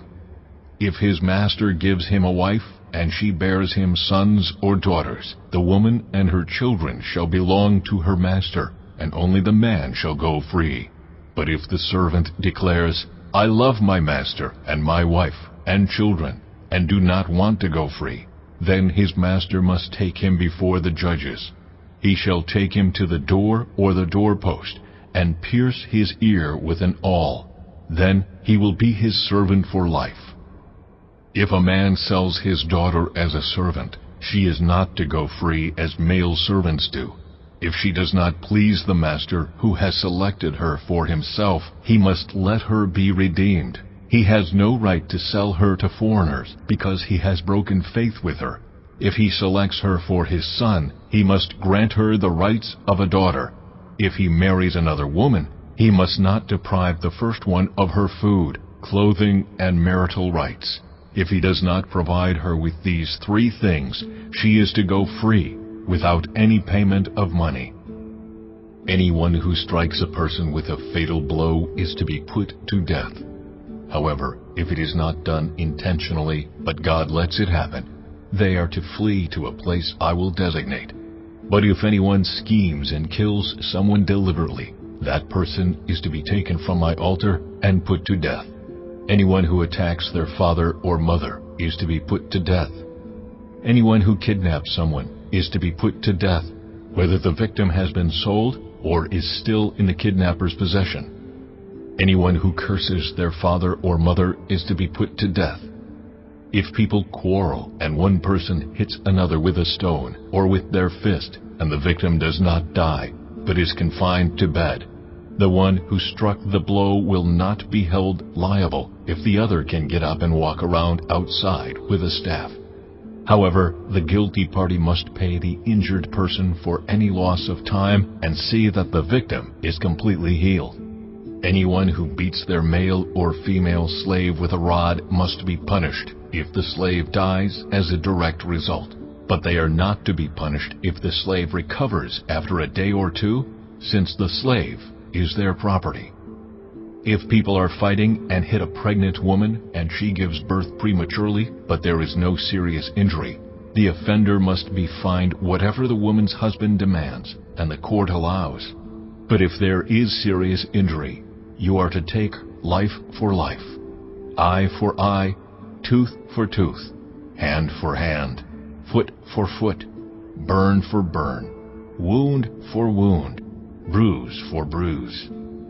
An owner who hits a male or female slave in the eye and destroys it must let the slave go free to compensate for the eye.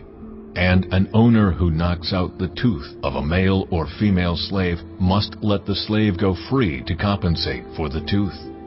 If a bull gores a man or woman to death, the bull is to be stoned to death, and its meat must not be eaten, but the owner of the bull will not be held responsible. If, however, the bull has had the habit of goring, and the owner has been warned but has not kept it penned up, and it kills a man or woman, the bull is to be stoned, and its owner also is to be put to death. However, if payment is demanded, the owner may redeem his life by the payment of whatever is demanded. This law also applies if the bull gores a son or daughter. If the bull gores a male or female slave, the owner must pay 30 shekels of silver to the master of the slave, and the bull is to be stoned to death. If anyone uncovers a pit or digs one and fails to cover it, and an ox or a donkey falls into it, the one who opened the pit must pay the owner for the loss and take the dead animal in exchange. If anyone's bull injures someone else's bull and it dies, the two parties are to sell the live one and divide both the money and the dead animal equally. However, if it was known that the bull had the habit of goring, yet the owner did not keep it penned up, the owner must pay, animal for animal, and take the dead animal in exchange. Chapter 22. Whoever steals an ox or a sheep and slaughters it or sells it must pay back 5 head of cattle for the ox and 4 sheep for the sheep. If a thief is caught breaking in at night and is struck a fatal blow, the defender is not guilty of bloodshed. But if it happens after sunrise, the defender is guilty of bloodshed. Anyone who steals must certainly make restitution, but if they have nothing, they must be sold to pay for their theft. If the stolen animal is found alive in their possession, whether ox or donkey or sheep, they must pay back double. If anyone grazes their livestock in a field or vineyard and lets them stray, and they graze in someone else's field, the offender must make restitution from the best of their own field or vineyard. If a fire breaks out and spreads into thorn bushes so that it burns shocks of grain or standing grain or the whole field, the one who started the fire must make restitution. If anyone gives a neighbor silver or goods for safekeeping, and they are stolen from the neighbor's house, the thief, if caught, must pay back double. But if the thief is not found, the owner of the house must appear before the judges, and they must determine whether the owner of the house has laid hands on the other person's property. In all cases of illegal possession of an ox, a donkey, a sheep, a garment, or any other lost property about which somebody says, "This is mine," both parties are to bring their cases before the judges. The one whom the judges declare guilty must pay back double to the other. If anyone gives a donkey, an ox, a sheep, or any other animal to their neighbor for safekeeping, and it dies, or is injured, or is taken away while no one is looking, the issue between them will be settled by the taking of an oath before the Lord that the neighbor did not lay hands on the other person's property. The owner is to accept this, and no restitution is required. But if the animal was stolen from the neighbor, restitution must be made to the owner. If it was torn to pieces by a wild animal, the neighbor shall bring in the remains as evidence and shall not be required to pay for the torn animal. If anyone borrows an animal from their neighbor and it is injured or dies while the owner is not present, they must make restitution. But if the owner is with the animal, the borrower will not have to pay. If the animal was hired, the money paid for the hire covers the loss. If a man seduces a virgin who is not pledged to be married and sleeps with her, he must pay the bride price, and she shall be his wife. If her father absolutely refuses to give her to him, he must still pay the bride price for virgins. Do not allow a sorceress to live.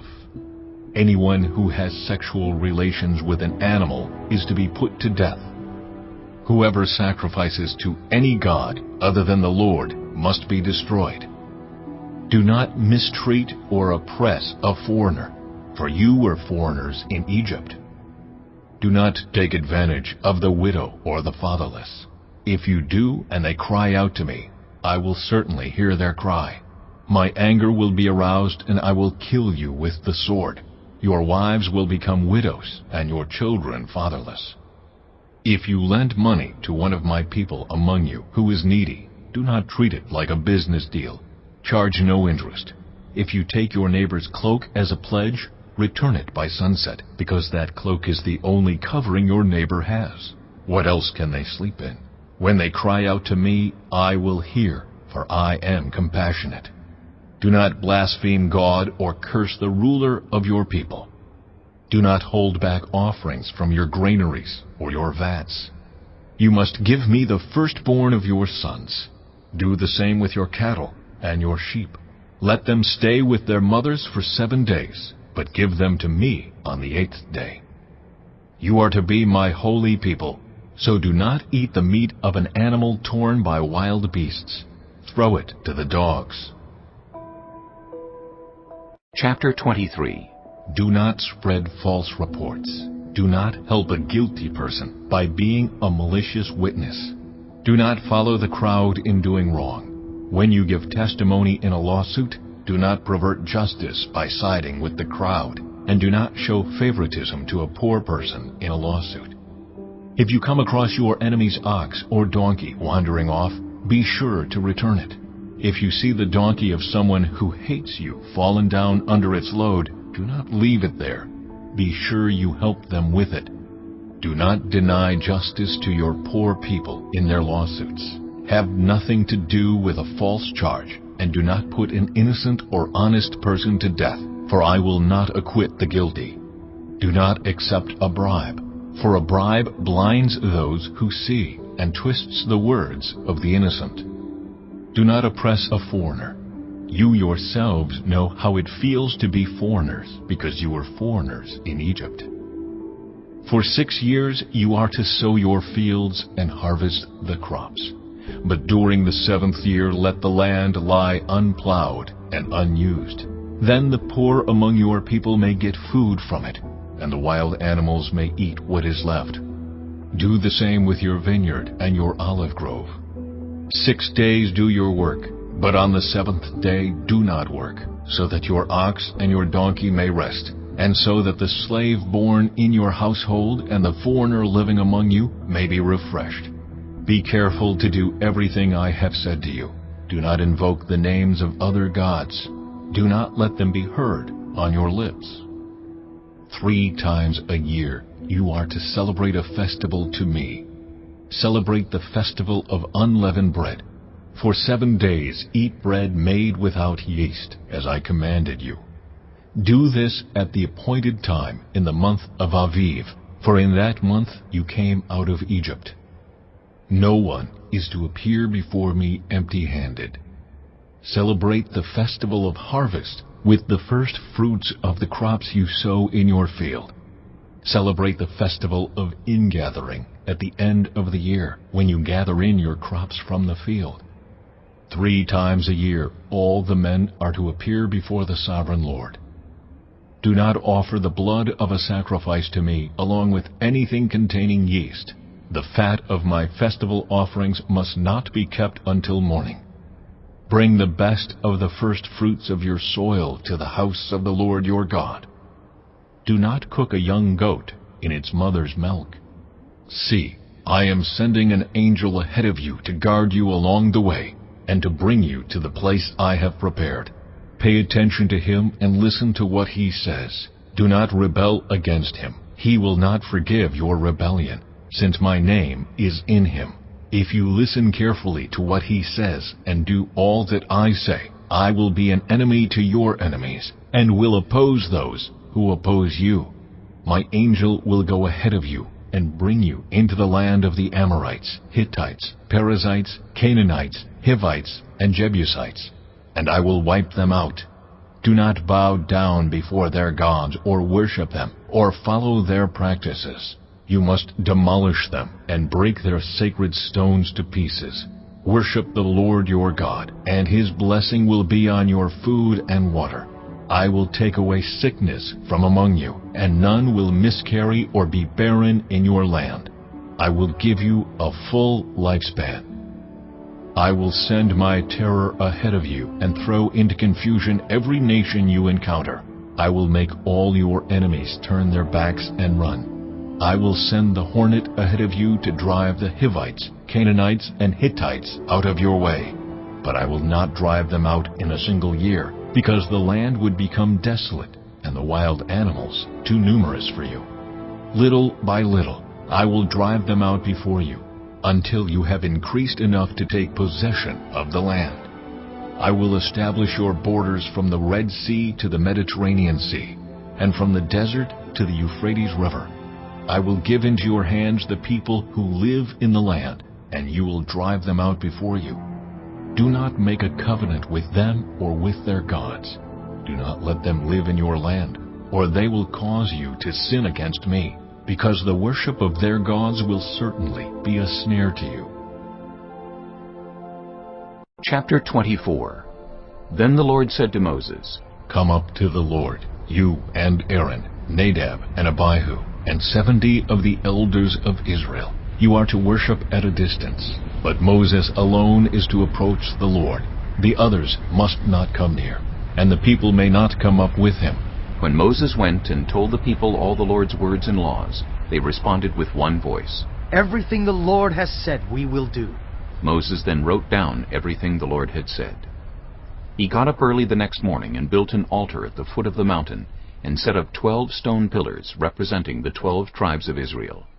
Then he sent young Israelite men, and they offered burnt offerings and sacrificed young bulls as fellowship offerings to the Lord. Moses took half of the blood and put it in bowls, and the other half he splashed against the altar. Then he took the book of the covenant and read it to the people. They responded, We will do everything the Lord has said. We will obey. Moses then took the blood, sprinkled it on the people, and said, This is the blood of the covenant that the Lord has made with you in accordance with all these words.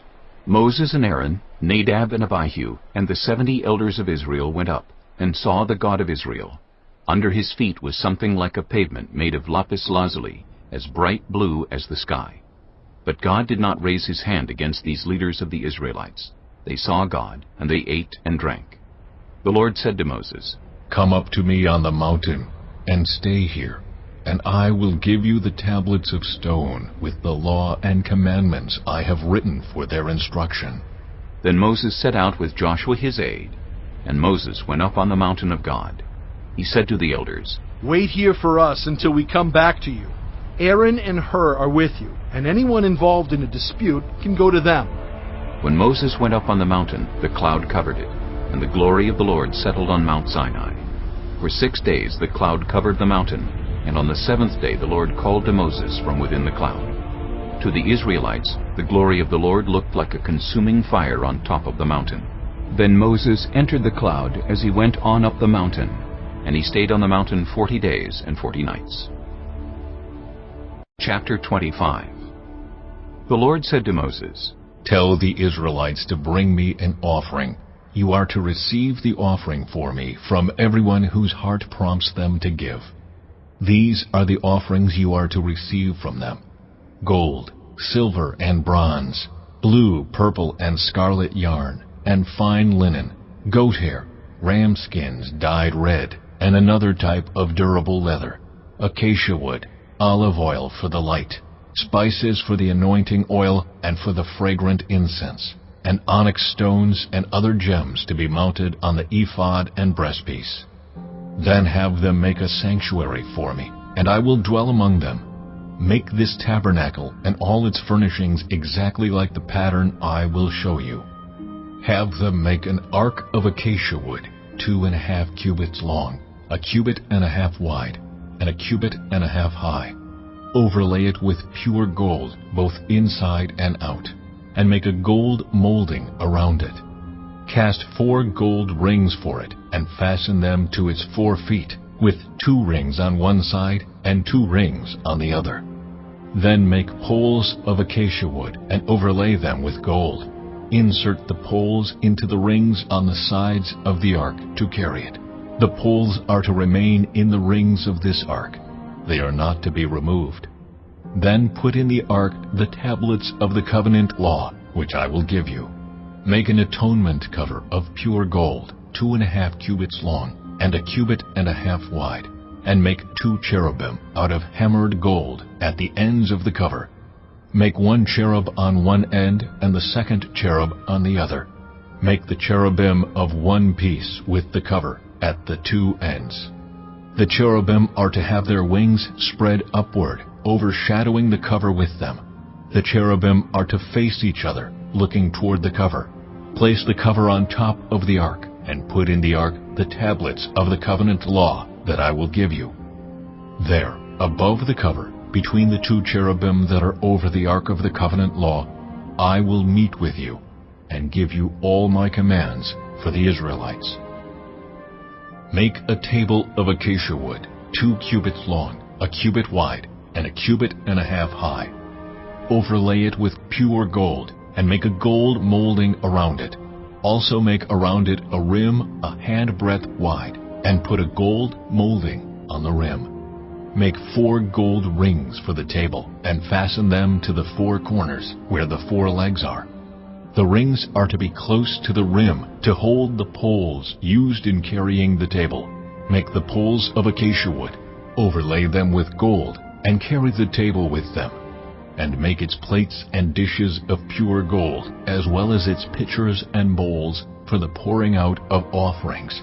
Put the bread of the presence on this table, to be before me at all times. Make a lampstand of pure gold.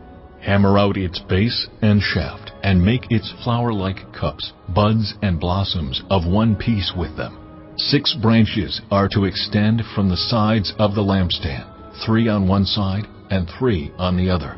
3 cups shaped like almond flowers with buds and blossoms are to be on one branch, 3 on the next branch, and the same for all 6 branches extending from the lampstand. And on the lampstand there are to be 4 cups shaped like almond flowers, with buds and blossoms. 1 bud shall be under the first pair of branches extending from the lampstand, a 2nd bud under the 2nd pair, and a 3rd bud under the 3rd pair, 6 branches in all. The buds and branches shall all be of one piece with the lampstand, hammered out of pure gold. Then make its 7 lamps, and set them up on it, so that they light the space in front of it. Its wick trimmers and trays are to be of pure gold. A talent of pure gold is to be used for the lampstand and all these accessories. See that you make them according to the pattern shown you on the mountain. Chapter 26. Make the tabernacle with 10 curtains of finely twisted linen and blue, purple, and scarlet yarn, with cherubim woven into them by a skilled worker. All the curtains are to be the same size, 28 cubits long and 4 cubits wide.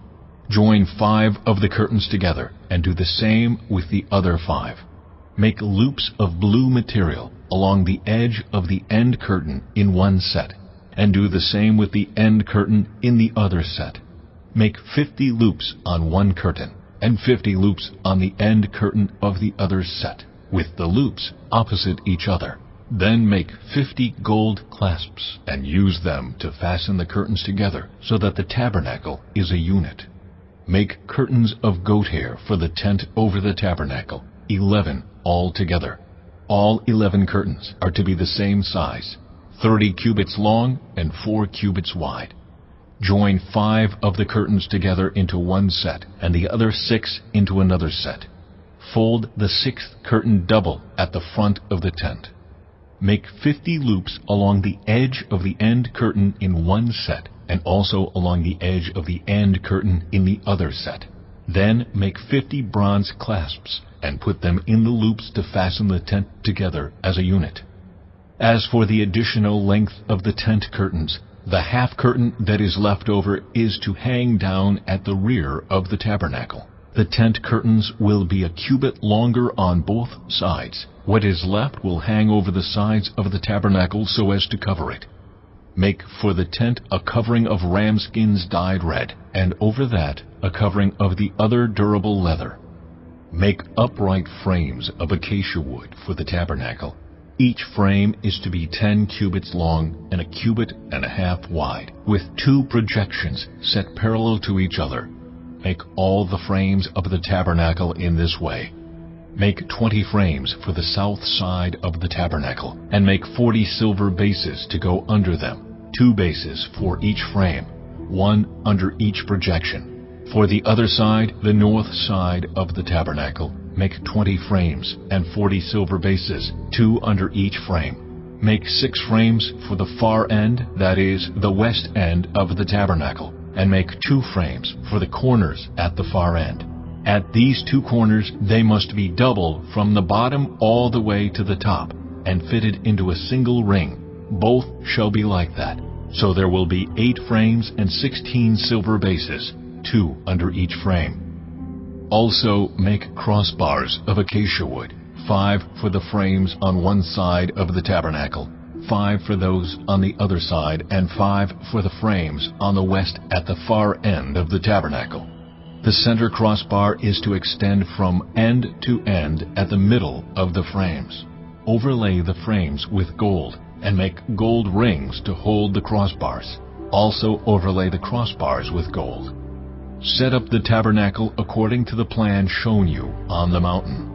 Make a curtain of blue, purple, and scarlet yarn, and finely twisted linen, with cherubim woven into it by a skilled worker. Hang it with gold hooks on 4 posts of acacia wood, overlaid with gold, and standing on 4 silver bases. Hang the curtain from the clasps, and place the Ark of the Covenant law behind the curtain. The curtain will separate the holy place from the most holy place. Put the atonement cover on the Ark of the Covenant law in the most holy place. Place the table outside the curtain on the north side of the tabernacle, and put the lampstand opposite it on the south side. For the entrance to the tent, make a curtain of blue, purple, and scarlet yarn, and finely twisted linen, the work of an embroiderer. Make gold hooks for this curtain, and 5 posts of acacia wood overlaid with gold, and cast 5 bronze bases for them. Chapter 27. Build an altar of acacia wood, 3 cubits high. It is to be square, 5 cubits long and 5 cubits wide. Make a horn at each of the 4 corners, so that the horns and the altar are of one piece, and overlay the altar with bronze.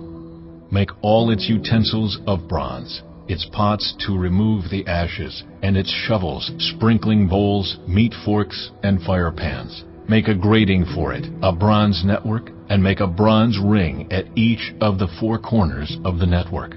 Put it under the ledge of the altar, so that it is halfway up the altar.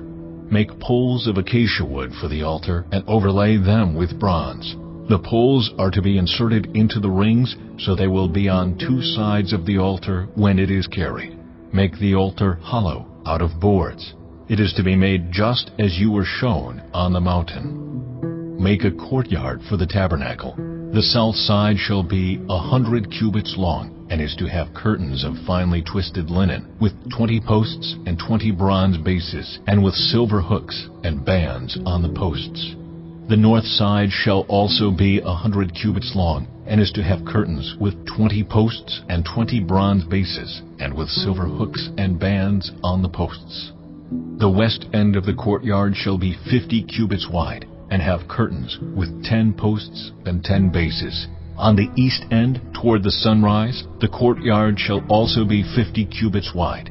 Curtains 15 cubits long are to be on one side of the entrance, with 3 posts and 3 bases, and curtains 15 cubits long are to be on the other side, with 3 posts and 3 bases. For the entrance to the courtyard, provide a curtain 20 cubits long of blue, purple, and scarlet yarn, and finely twisted linen, the work of an embroiderer, with 4 posts and 4 bases. All the posts around the courtyard are to have silver bands and hooks and bronze bases. The courtyard shall be 100 cubits long and 50 cubits wide, with curtains of finely twisted linen 5 cubits high, and with bronze bases. All the other articles used in the service of the tabernacle, whatever their function, including all the tent pegs for it and those for the courtyard, are to be of bronze. Command the Israelites to bring you clear oil of pressed olives for the light, so that the lamps may be kept burning. In the tent of meeting, outside the curtain that shields the ark of the covenant law, Aaron and his sons are to keep the lamps burning before the Lord from evening till morning. This is to be a lasting ordinance among the Israelites for the generations to come. Chapter 28. Have Aaron, your brother, brought to you from among the Israelites, along with his sons Nadab and Abihu, Eleazar and Ithamar, so they may serve me as priests. Make sacred garments for your brother Aaron, to give him dignity and honor. Tell all the skilled workers to whom I have given wisdom in such matters that they are to make garments for Aaron, for his consecration, so he may serve me as priest. These are the garments they are to make: a breastpiece, an ephod, a robe, a woven tunic, a turban, and a sash. They are to make these sacred garments for your brother Aaron and his sons, so they may serve me as priests. Have them use gold and blue, purple and scarlet yarn, and fine linen. Make the ephod of gold and of blue, purple, and scarlet yarn, and of finely twisted linen, the work of skilled hands. It is to have 2 shoulder pieces attached to 2 of its corners, so it can be fastened. Its skillfully woven waistband is to be like it, of 1 piece with the ephod, and made with gold, and with blue, purple, and scarlet yarn, and with finely twisted linen. Take 2 onyx stones and engrave on them the names of the sons of Israel, in the order of their birth, 6 names on 1 stone, and the remaining 6 on the other. Engrave the names of the sons of Israel on the 2 stones the way a gem cutter engraves a seal. Then mount the stones in gold filigree settings, and fasten them on the shoulder pieces of the ephod as memorial stones for the sons of Israel. Aaron is to bear the names on his shoulders as a memorial before the Lord. Make gold filigree settings and 2 braided chains of pure gold, like a rope, and attach the chains to the settings. Fashion a breastpiece for making decisions, the work of skilled hands. Make it like the ephod, of gold, and of blue, purple, and scarlet yarn, and of finely twisted linen. It is to be square, a span long and a span wide, and folded double. Then mount 4 rows of precious stones on it. The first row shall be carnelian, chrysolite, and beryl. The second row shall be turquoise, lapis lazuli, and emerald. The third row shall be jacinth, agate, and amethyst. The fourth row shall be topaz, onyx, and jasper. Mount them in gold filigree settings. There are to be 12 stones, 1 for each of the names of the sons of Israel, each engraved like a seal, with the name of one of the 12 tribes. For the breastpiece, make braided chains of pure gold, like a rope. Make 2 gold rings for it, and fasten them to 2 corners of the breastpiece. Fasten the 2 gold chains to the rings at the corners of the breastpiece, and the other ends of the chains to the 2 settings, attaching them to the shoulder pieces of the ephod at the front. Make 2 gold rings and attach them to the other 2 corners of the breastpiece on the inside edge next to the ephod. Make 2 more gold rings and attach them to the bottom of the shoulder pieces on the front of the ephod, close to the seam just above the waistband of the ephod. The rings of the breastpiece are to be tied to the rings of the ephod with blue cord, connecting it to the waistband, so that the breastpiece will not swing out from the ephod. Whenever Aaron enters the holy place, he will bear the names of the sons of Israel over his heart on the breastpiece of decision, as a continuing memorial before the Lord. also put the Urim and the Thummim in the breastpiece, so they may be over Aaron's heart whenever he enters the presence of the Lord. Thus Aaron will always bear the means of making decisions for the Israelites over his heart before the Lord. Make the robe of the ephod entirely of blue cloth, with an opening for the head in its center. There shall be a woven edge like a collar around this opening, so that it will not tear. Make pomegranates of blue, purple, and scarlet yarn around the hem of the robe, with gold bells between them. The gold bells and the pomegranates are to alternate around the hem of the robe. Aaron must wear it when he ministers. The sound of the bells will be heard when he enters the holy place before the Lord, and when he comes out, so that he will not die. Make a plate of pure gold, and engrave on it as on a seal, Holy to the Lord. Fasten a blue cord to it, to attach it to the turban. It is to be on the front of the turban. It will be on Aaron's forehead, and he will bear the guilt involved in the sacred gifts the Israelites consecrate, whatever their gifts may be. It will be on Aaron's forehead continually, so that they will be acceptable to the Lord. Weave the tunic of fine linen, and make the turban of fine linen. The sash is to be the work of an embroiderer. Make tunics, sashes, and caps for Aaron's sons, to give them dignity and honor.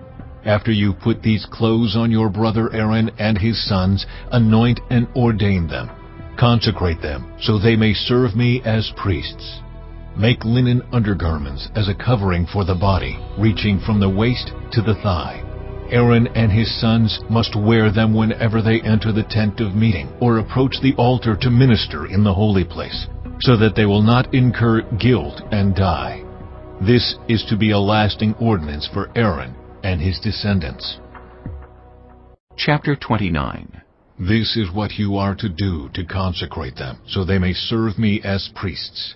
Take a young bull and 2 rams without defect, and from the finest wheat flour make round loaves without yeast, thick loaves without yeast, and with olive oil mixed in, and thin loaves without yeast, and brushed with olive oil. Put them in a basket, and present them along with the bull and the 2 rams. Then bring Aaron and his sons to the entrance to the tent of meeting, and wash them with water. Take the garments and dress Aaron with the tunic, the robe of the ephod itself, and the breastpiece. Fasten the ephod on him by its skillfully woven waistband. Put the turban on his head, and attach the sacred emblem to the turban. Take the anointing oil and anoint him by pouring it on his head.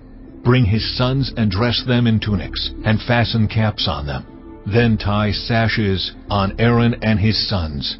The priesthood is theirs by a lasting ordinance. Then you shall ordain Aaron and his sons.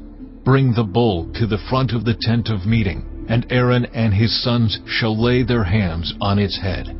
Slaughter it in the Lord's presence at the entrance to the tent of meeting.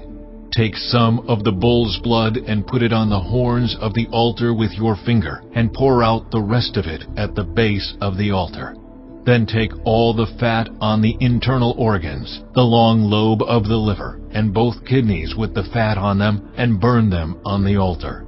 But burn the bull's flesh and its hide and its intestines outside the camp. It is a sin offering. Take one of the rams, and Aaron and his sons shall lay their hands on its head. Slaughter it, and take the blood and splash it against the sides of the altar. Cut the ram into pieces, and wash the internal organs and the legs, putting them with the head and the other pieces. Then burn the entire ram on the altar. It is a burnt offering to the Lord, a pleasing aroma, a food offering presented to the Lord. Take the other ram, and Aaron and his sons shall lay their hands on its head. Slaughter it. Take some of its blood and put it on the lobes of the right ears of Aaron and his sons, on the thumbs of their right hands, and on the big toes of their right feet. Then splash blood against the sides of the altar. And take some blood from the altar and some of the anointing oil, and sprinkle it on Aaron and his garments, and on his sons and their garments. Then he and his sons and their garments will be consecrated. Take from this ram the fat tail, the fat on the internal organs, the long lobe of the liver, both kidneys with the fat on them, and the right thigh. This is the ram for the ordination. From the basket of bread made without yeast, which is before the Lord, take 1 round loaf, 1 thick loaf with olive oil mixed in, and 1 thin loaf. Put all these in the hands of Aaron and his sons, and have them wave them before the Lord as a wave offering. Then take them from their hands and burn them on the altar, along with the burnt offering for a pleasing aroma to the Lord, a food offering presented to the Lord. After you take the breast of the ram for Aaron's ordination, wave it before the Lord as a wave offering, and it will be your share. Consecrate those parts of the ordination ram that belong to Aaron and his sons, the breast that was waved and the thigh that was presented. This is always to be the perpetual share from the Israelites for Aaron and his sons. It is the contribution the Israelites are to make to the Lord from their fellowship offerings. Aaron's sacred garments will belong to his descendants so that they can be anointed and ordained in them. The son who succeeds him as priest and comes to the tent of meeting to minister in the holy place is to wear them 7 days. Take the ram for the ordination and cook the meat in a sacred place. At the entrance to the tent of meeting, Aaron and his sons are to eat the meat of the ram and the bread that is in the basket. They are to eat these offerings by which atonement was made for their ordination and consecration. But no one else may eat them, because they are sacred. And if any of the meat of the ordination ram or any bread is left over till morning, burn it up. It must not be eaten, because it is sacred. Do for Aaron and his sons everything I have commanded you, taking 7 days to ordain them. Sacrifice a bull each day as a sin offering to make atonement. Purify the altar by making atonement for it, and anoint it to consecrate it. For 7 days make atonement for the altar and consecrate it. Then the altar will be most holy, and whatever touches it will be holy. This is what you are to offer on the altar regularly, each day. 2 lambs a year old. Offer one in the morning and the other at twilight. With the first lamb offer 1/10 of an ephah of the finest flour mixed with 1/4 of a hin of oil from pressed olives, and 1/4 of a hin of wine as a drink offering. Sacrifice the other lamb at twilight with the same grain offering and its drink offering as in the morning, a pleasing aroma, a food offering presented to the Lord. For the generations to come, this burnt offering is to be made regularly at the entrance to the tent of meeting before the Lord. There I will meet you and speak to you. There also I will meet with the Israelites, and the place will be consecrated by my glory. So I will consecrate the tent of meeting and the altar, and will consecrate Aaron and his sons to serve me as priests. Then I will dwell among the Israelites and be their God. They will know that I am the Lord their God, who brought them out of Egypt so that I might dwell among them.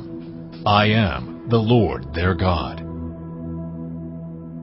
Chapter 30. Make an altar of acacia wood for burning incense. It is to be square, 1 cubit long and 1 cubit wide, and 2 cubits high, its horns of 1 piece with it. Overlay the top and all the sides and the horns with pure gold, and make a gold molding around it. Make 2 gold rings for the altar below the molding, 2 on each of the opposite sides, to hold the poles used to carry it. Make the poles of acacia wood and overlay them with gold. Put the altar in front of the curtain that shields the Ark of the Covenant Law, before the atonement cover that is over the tablets of the Covenant Law, where I will meet with you. Aaron must burn fragrant incense on the altar every morning when he tends the lamps. He must burn incense again when he lights the lamps at twilight, so incense will burn regularly before the Lord for the generations to come. Do not offer on this altar any other incense or any burnt offering or grain offering, and do not pour a drink offering on it. Once a year Aaron shall make atonement on its horns.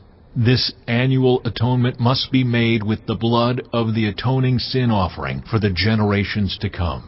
It is most holy to the Lord. Then the Lord said to Moses, When you take a census of the Israelites to count them, each one must pay the Lord a ransom for his life at the time he is counted. Then no plague will come on them when you number them. Each one who crosses over to those already counted is to give a half shekel, according to the sanctuary shekel, which weighs 20 gerahs. This half shekel is an offering to the Lord. All who cross over, those 20 years old or more, are to give an offering to the Lord. The rich are not to give more than a half shekel, and the poor are not to give less when you make the offering to the Lord to atone for your lives. Receive the atonement money from the Israelites and use it for the service of the tent of meeting. It will be a memorial for the Israelites before the Lord, making atonement for your lives. Then the Lord said to Moses, Make a bronze basin with its bronze stand for washing. Place it between the tent of meeting and the altar, and put water in it. Aaron and his sons are to wash their hands and feet with water from it. Whenever they enter the tent of meeting, they shall wash with water so that they will not die. Also, when they approach the altar to minister by presenting a food offering to the Lord, they shall wash their hands and feet so that they will not die. This is to be a lasting ordinance for Aaron and his descendants for the generations to come. Then the Lord said to Moses, Take the following fine spices: 500 shekels of liquid myrrh, half as much, that is, 250 shekels of fragrant cinnamon, 250 shekels of fragrant calamus, 500 shekels of cassia, all according to the sanctuary shekel, and a hin of olive oil. Make these into a sacred anointing oil, a fragrant blend, the work of a perfumer. It will be the sacred anointing oil.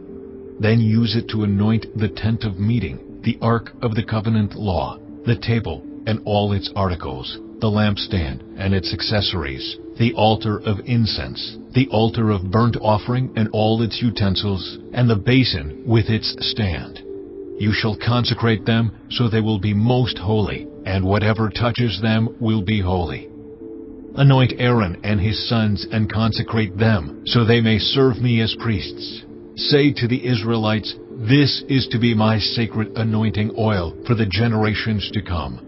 Do not pour it on anyone else's body, and do not make any other oil using the same formula. It is sacred, and you are to consider it sacred.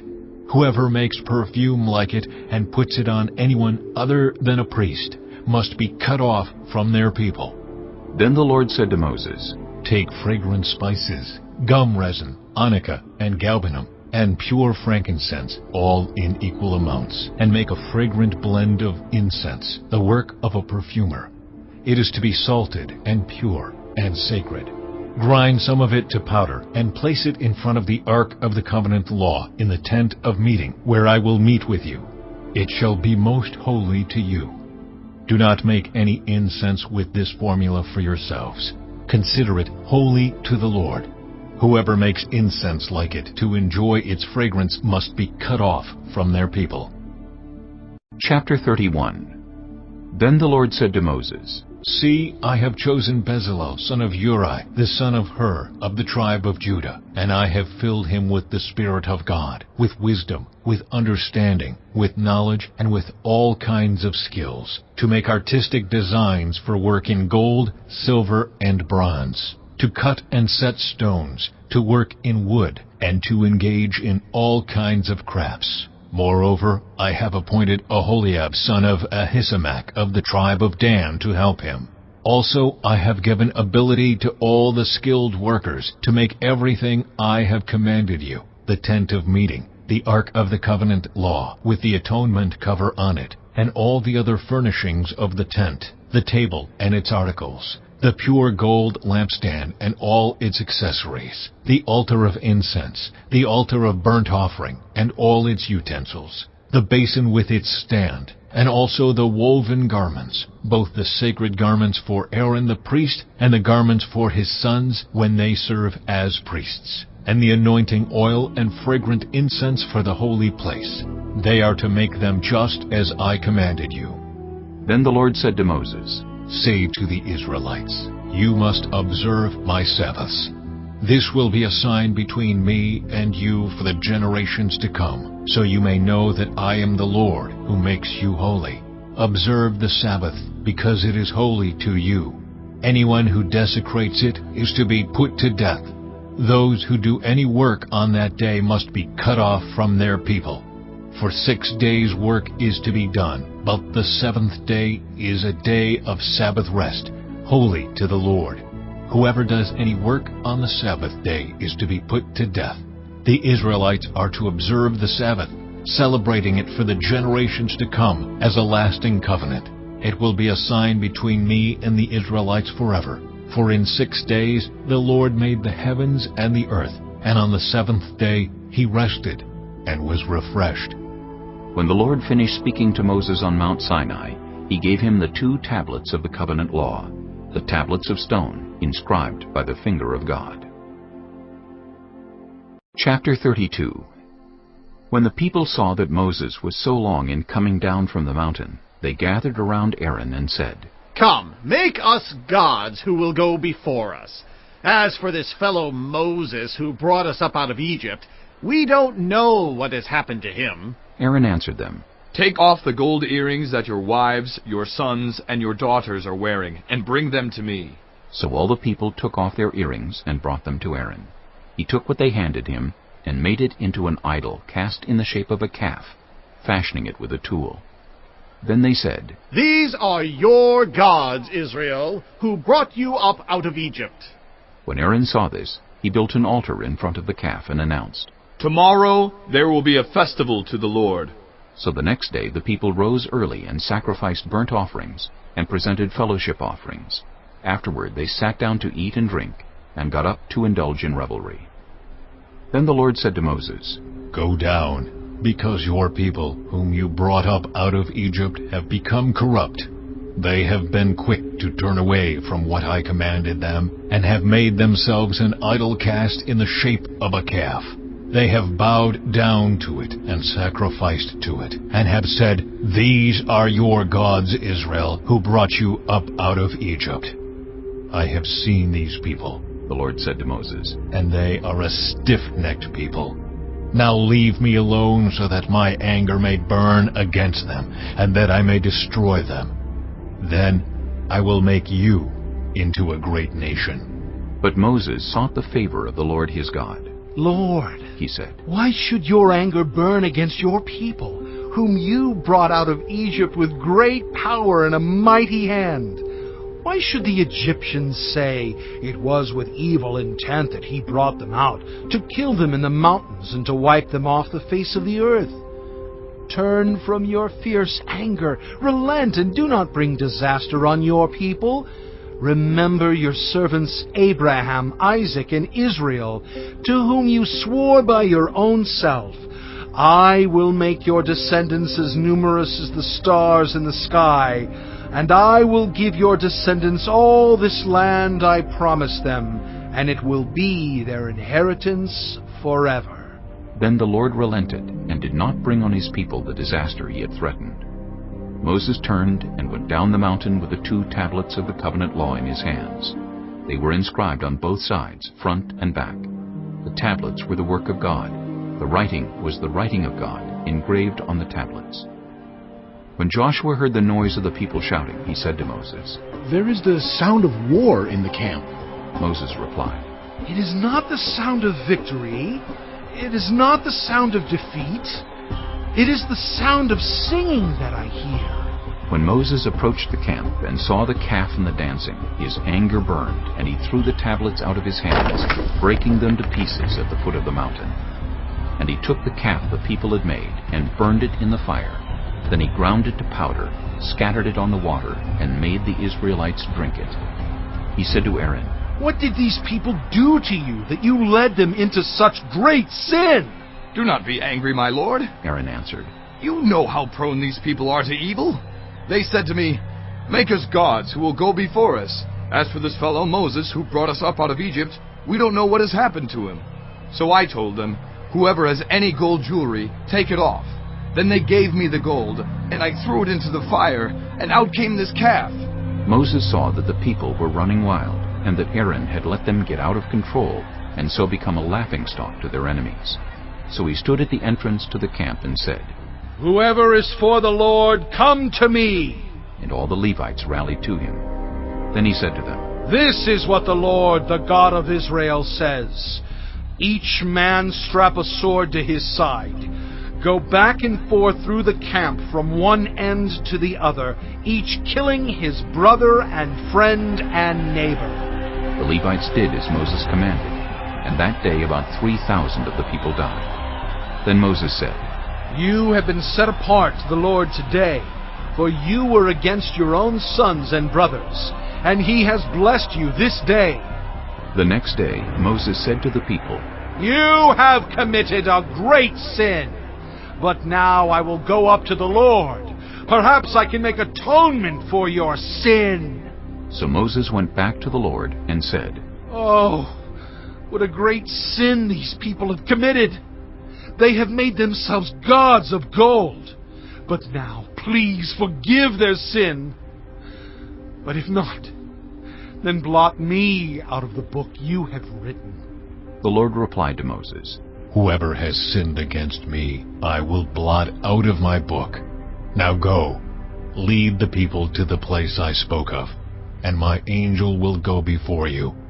However, when the time comes for me to punish, I will punish them for their sin."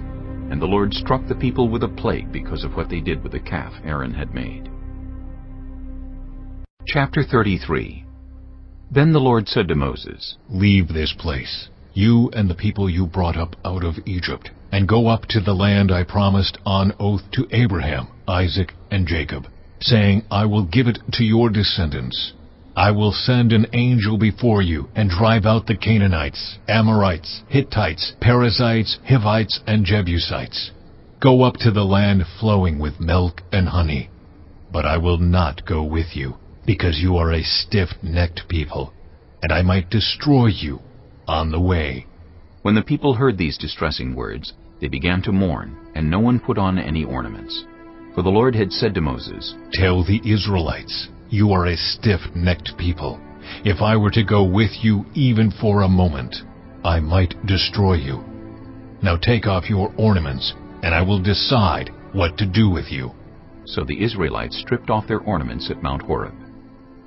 Now Moses used to take a tent and pitch it outside the camp some distance away, calling it the tent of meeting. Anyone inquiring of the Lord would go to the tent of meeting outside the camp. And whenever Moses went out to the tent, all the people rose and stood at the entrances to their tents, watching Moses until he entered the tent.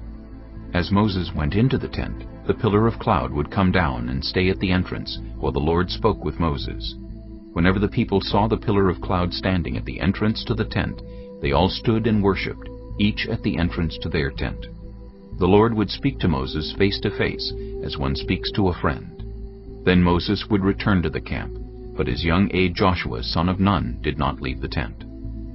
Moses said to the Lord, "You have been telling me, lead these people, but you have not let me know whom you will send with me. You have said, I know you by name, and you have found favor with me. If you are pleased with me, teach me your ways, so I may know you and continue to find favor with you. Remember that this nation is your people." The Lord replied, "My presence will go with you, and I will give you rest." Then Moses said to him, "If your presence does not go with us, do not send us up from here. How will anyone know that you are pleased with me and with your people unless you go with us? What else will distinguish me and your people from all the other people on the face of the earth?"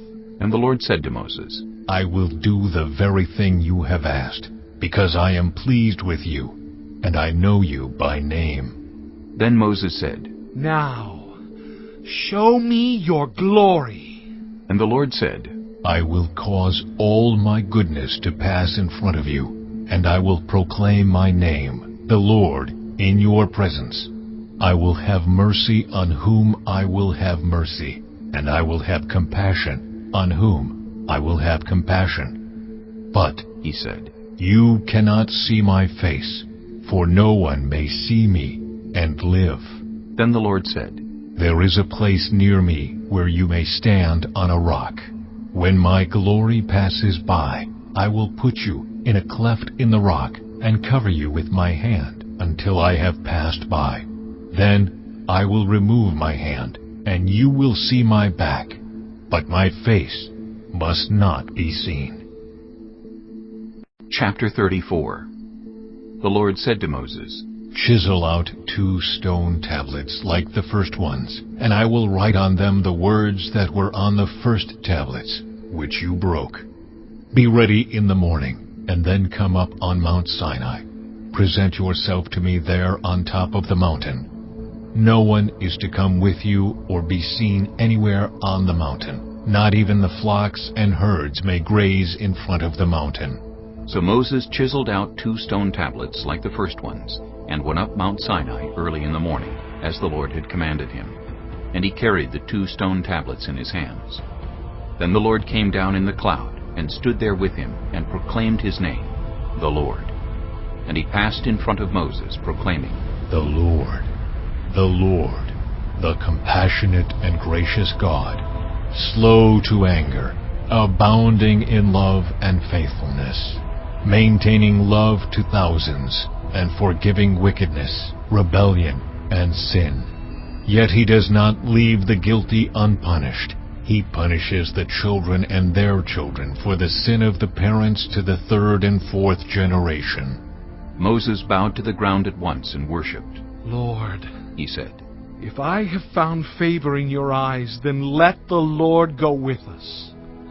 Although this is a stiff-necked people, forgive our wickedness and our sin, and take us as your inheritance. Then the Lord said, I am making a covenant with you.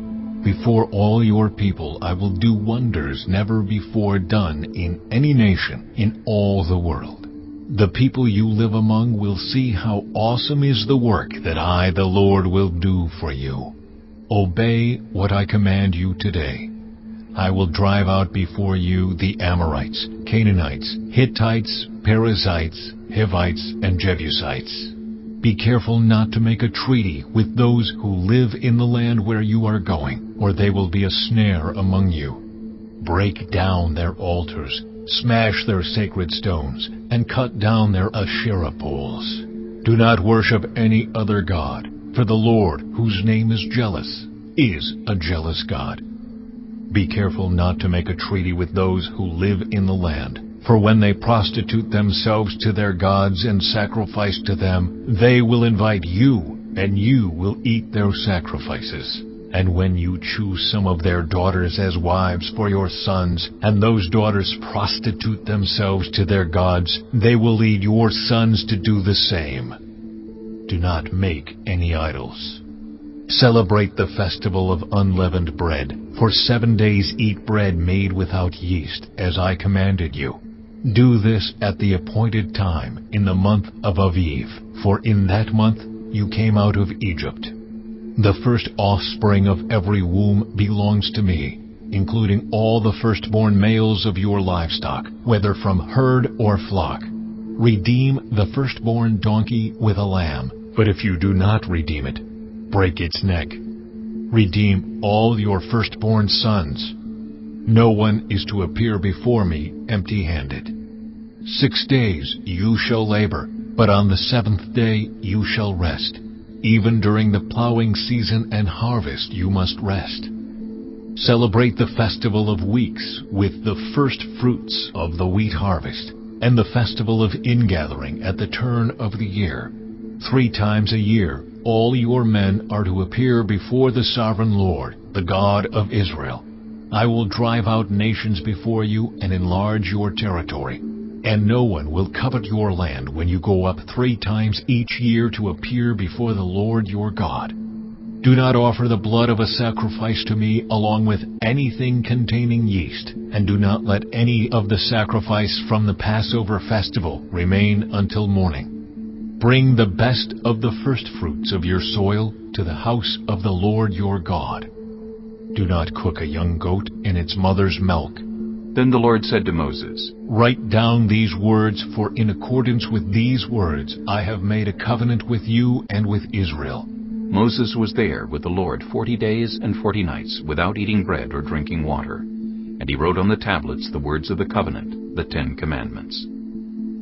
When Moses came down from Mount Sinai with the 2 tablets of the covenant law in his hands, he was not aware that his face was radiant, because he had spoken with the Lord.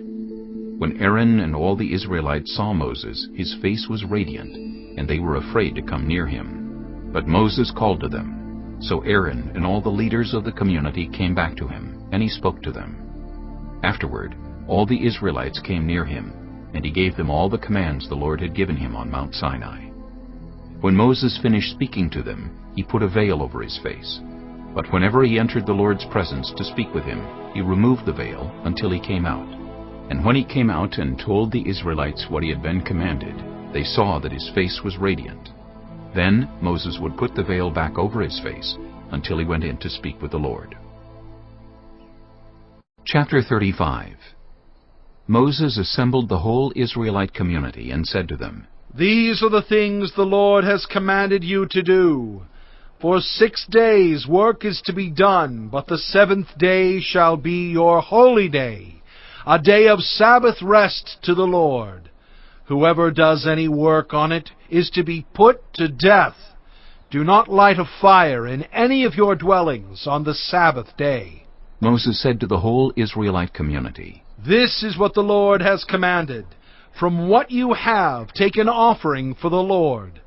Everyone who is willing is to bring to the Lord an offering of gold, silver, and bronze, blue, purple, and scarlet yarn, and fine linen, goat hair, ram skins dyed red, and another type of durable leather, acacia wood, olive oil for the light, spices for the anointing oil and for the fragrant incense, and onyx stones and other gems to be mounted on the ephod and breastpiece. All who are skilled among you are to come and make everything the Lord has commanded: the tabernacle with its tent and its covering, clasps, frames, crossbars, posts and bases, the ark with its poles, and the atonement cover and the curtain that shields it, the table with its poles and all its articles, and the bread of the presence, the lampstand that is for light with its accessories, lamps and oil for the light, the altar of incense with its poles, the anointing oil and the fragrant incense, the curtain for the doorway at the entrance to the tabernacle, the altar of burnt offering with its bronze grating, its poles and all its utensils, the bronze basin with its stand, the curtains of the courtyard with its posts and bases, and the curtain for the entrance to the courtyard, the tent pegs for the tabernacle and for the courtyard, and their ropes, the woven garments worn for ministering in the sanctuary, both the sacred garments for Aaron the priest, and the garments for his sons when they serve as priests. Then the whole Israelite community withdrew from Moses' presence, and everyone who was willing, and whose heart moved them, came and brought an offering to the Lord for the work on the tent of meeting, for all its service, and for the sacred garments.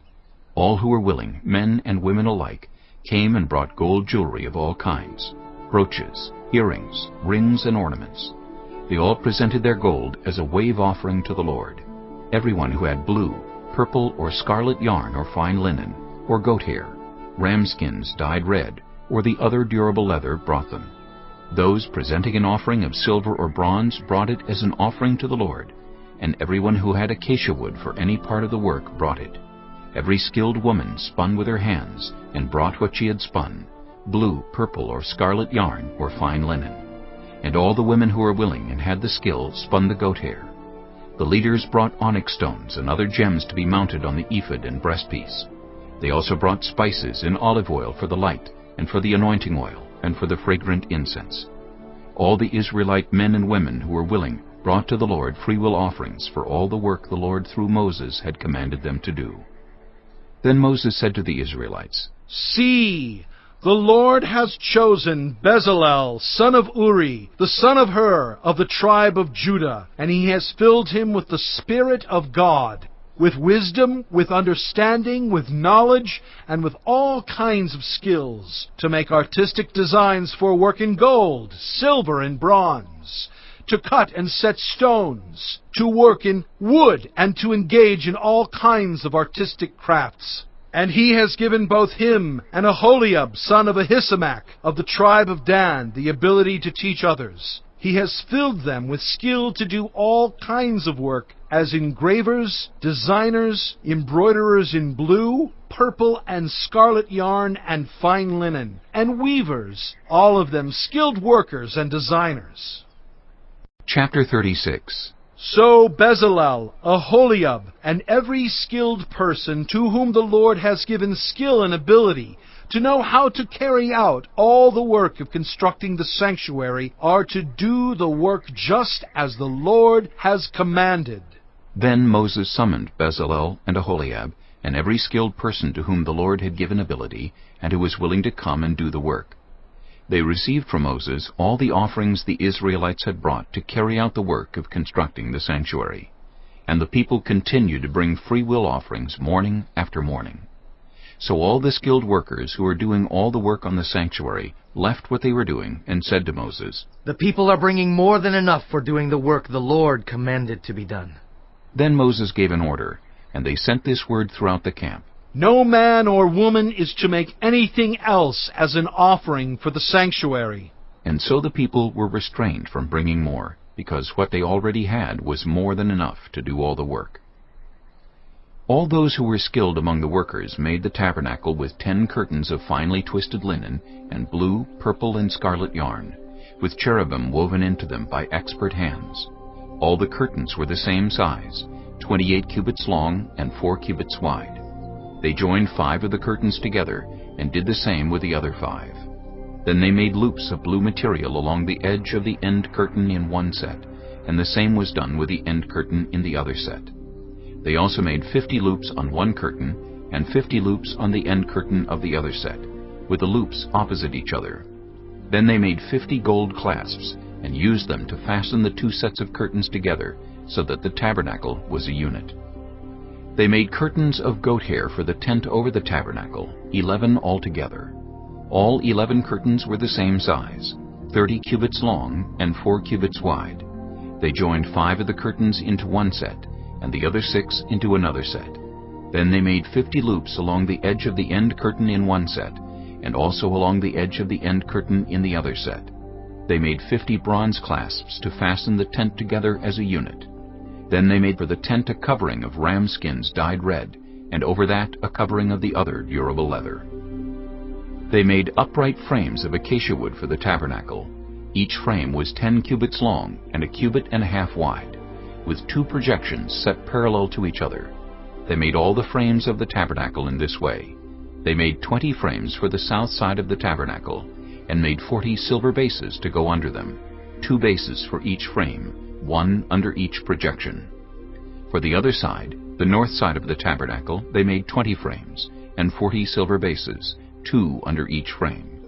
They made 6 frames for the far end, that is, the west end of the tabernacle, and 2 frames were made for the corners of the tabernacle at the far end. At these 2 corners the frames were double from the bottom all the way to the top, and fitted into a single ring. Both were made alike. So there were 8 frames and 16 silver bases, 2 under each frame. They also made crossbars of acacia wood, 5 for the frames on one side of the tabernacle, 5 for those on the other side, and 5 for the frames on the west at the far end of the tabernacle. They made the center crossbar so that it extended from end to end at the middle of the frames. They overlaid the frames with gold, and made gold rings to hold the crossbars. They also overlaid the crossbars with gold. They made the curtain of blue, purple, and scarlet yarn and finely twisted linen, with cherubim woven into it by a skilled worker. They made 4 posts of acacia wood for it, and overlaid them with gold. They made gold hooks for them, and cast their 4 silver bases. For the entrance to the tent they made a curtain of blue, purple, and scarlet yarn and finely twisted linen, the work of an embroiderer. And they made 5 posts with hooks for them. They overlaid the tops of the posts and their bands with gold, and made their 5 bases of bronze. Chapter 37. Bezalel made the ark of acacia wood, 2.5 cubits long, 1.5 cubits wide, and 1.5 cubits high. He overlaid it with pure gold, both inside and out, and made a gold molding around it. He cast 4 gold rings for it, and fastened them to its 4 feet, with 2 rings on one side, and 2 rings on the other. Then he made poles of acacia wood, and overlaid them with gold. And he inserted the poles into the rings on the sides of the ark to carry it. He made the atonement cover of pure gold, 2.5 cubits long, and 1.5 cubits wide. Then he made 2 cherubim out of hammered gold at the ends of the cover. He made 1 cherub on one end, and the second cherub on the other. At the 2 ends he made them of one piece with the cover. The cherubim had their wings spread upward, overshadowing the cover with them. The cherubim faced each other, looking toward the cover. They made the table of acacia wood, 2 cubits long, 1 cubit wide, and 1.5 cubits high. Then they overlaid it with pure gold, and made a gold molding around it. They also made around it a rim a handbreadth wide, and put a gold molding on the rim. They cast 4 gold rings for the table, and fastened them to the 4 corners, where the 4 legs were. The rings were put close to the rim to hold the poles used in carrying the table. The poles for carrying the table were made of acacia wood, and were overlaid with gold. And they made from pure gold the articles for the table, its plates and dishes and bowls, and its pitchers for the pouring out of drink offerings. They made the lampstand of pure gold.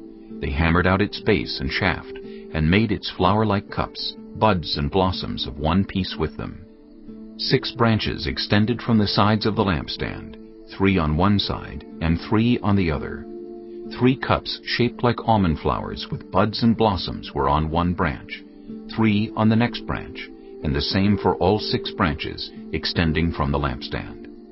And on the lampstand were 4 cups shaped like almond flowers with buds and blossoms. 1 bud was under the first pair of branches extending from the lampstand, a second bud under the second pair, and a third bud under the third pair, 6 branches in all.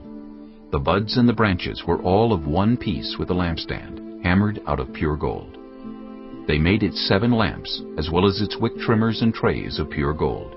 They made the lampstand and all its accessories from 1 talent of pure gold. They made the altar of incense out of acacia wood. It was square, 1 cubit long and 1 cubit wide, and 2 cubits high, its horns of one piece with it. They overlaid the top and all the sides and the horns with pure gold, and made a gold molding around it.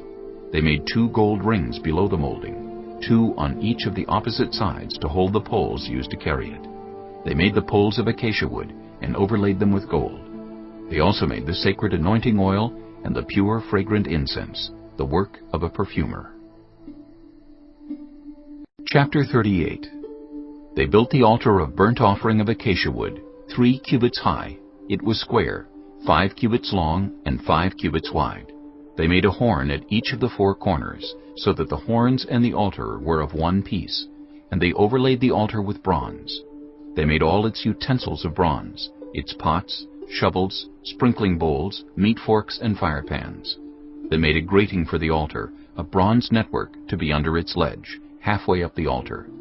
They cast bronze rings to hold the poles for the 4 corners of the bronze grating. They made the poles of acacia wood, and overlaid them with bronze. They inserted the poles into the rings so they would be on the sides of the altar for carrying it. They made it hollow out of boards. They made the bronze basin and its bronze stand from the mirrors of the women who served at the entrance to the tent of meeting. Next they made the courtyard.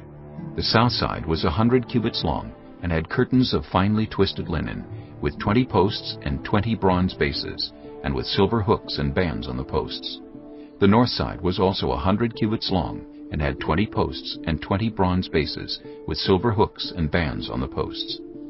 The west end was 50 cubits wide, and had curtains, with 10 posts and 10 bases, with silver hooks and bands on the posts. The east end toward the sunrise was also 50 cubits wide. Curtains 15 cubits long were on one side of the entrance, with 3 posts and 3 bases, and curtains 15 cubits long were on the other side of the entrance to the courtyard, with 3 posts and 3 bases. All the curtains around the courtyard were of finely twisted linen. The bases for the posts were bronze. The hooks and bands on the posts were silver, and their tops were overlaid with silver, so all the posts of the courtyard had silver bands. The curtain for the entrance to the courtyard was made of blue, purple, and scarlet yarn and finely twisted linen, the work of an embroiderer. It was 20 cubits long and, like the curtains of the courtyard, 5 cubits high, with 4 posts and 4 bronze bases. Their hooks and bands were silver, and their tops were overlaid with silver. All the tent pegs of the tabernacle and of the surrounding courtyard were bronze. These are the amounts of the materials used for the tabernacle of the covenant law, which were recorded at Moses' command by the Levites under the direction of Ithamar, son of Aaron, the priest. Bezalel, son of Uri, the son of Hur, of the tribe of Judah, made everything the Lord commanded Moses. With him was Aholiab, son of Ahisamach, of the tribe of Dan, an engraver and designer, and an embroiderer in blue, purple, and scarlet yarn and fine linen. The total amount of the gold from the wave offering used for all the work on the sanctuary was 29 talents and 730 shekels, according to the sanctuary shekel.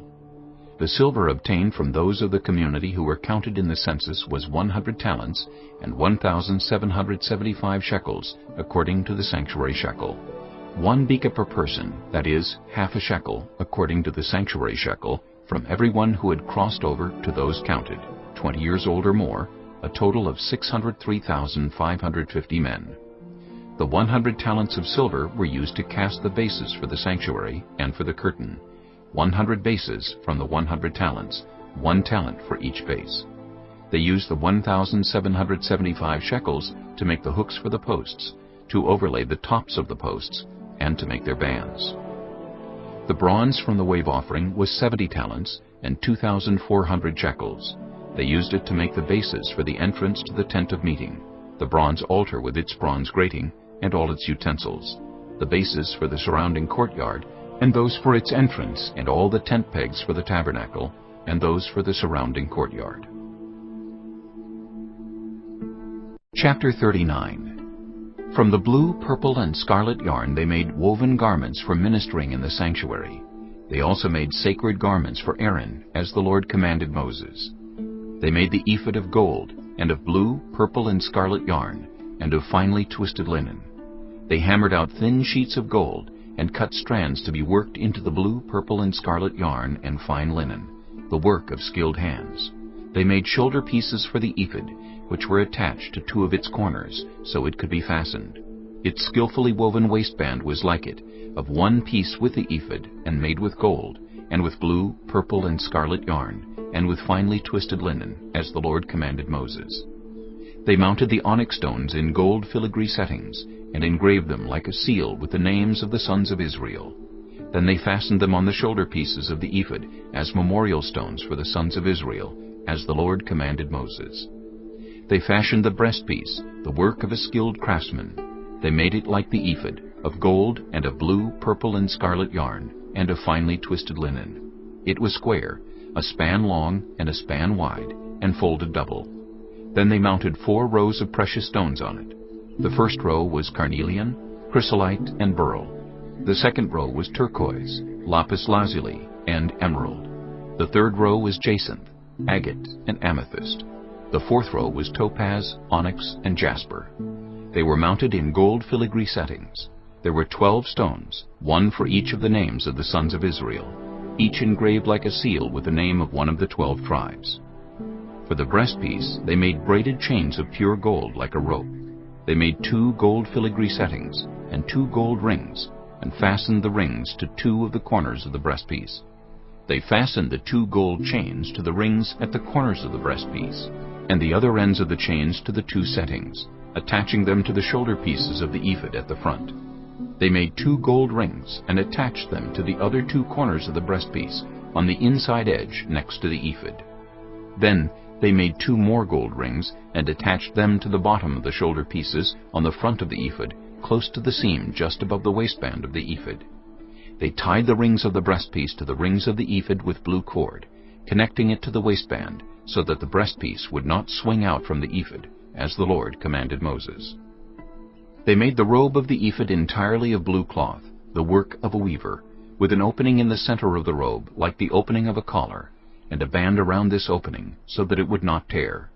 They made pomegranates of blue, purple, and scarlet yarn, and finely twisted linen around the hem of the robe. And they made bells of pure gold, and attached them around the hem between the pomegranates. The bells and pomegranates alternated around the hem of the robe to be worn for ministering, as the Lord commanded Moses. For Aaron and his sons they made tunics of fine linen, the work of a weaver, and the turban of fine linen, the linen caps, and the undergarments of finely twisted linen. The sash was made of finely twisted linen, and blue, purple, and scarlet yarn, the work of an embroiderer, as the Lord commanded Moses. They made the plate, the sacred emblem, out of pure gold, and engraved on it, like an inscription on a seal, "Holy to the Lord." Then they fastened a blue cord to it, to attach it to the turban, as the Lord commanded Moses. So all the work on the tabernacle, the tent of meeting, was completed. The Israelites did everything just as the Lord commanded Moses.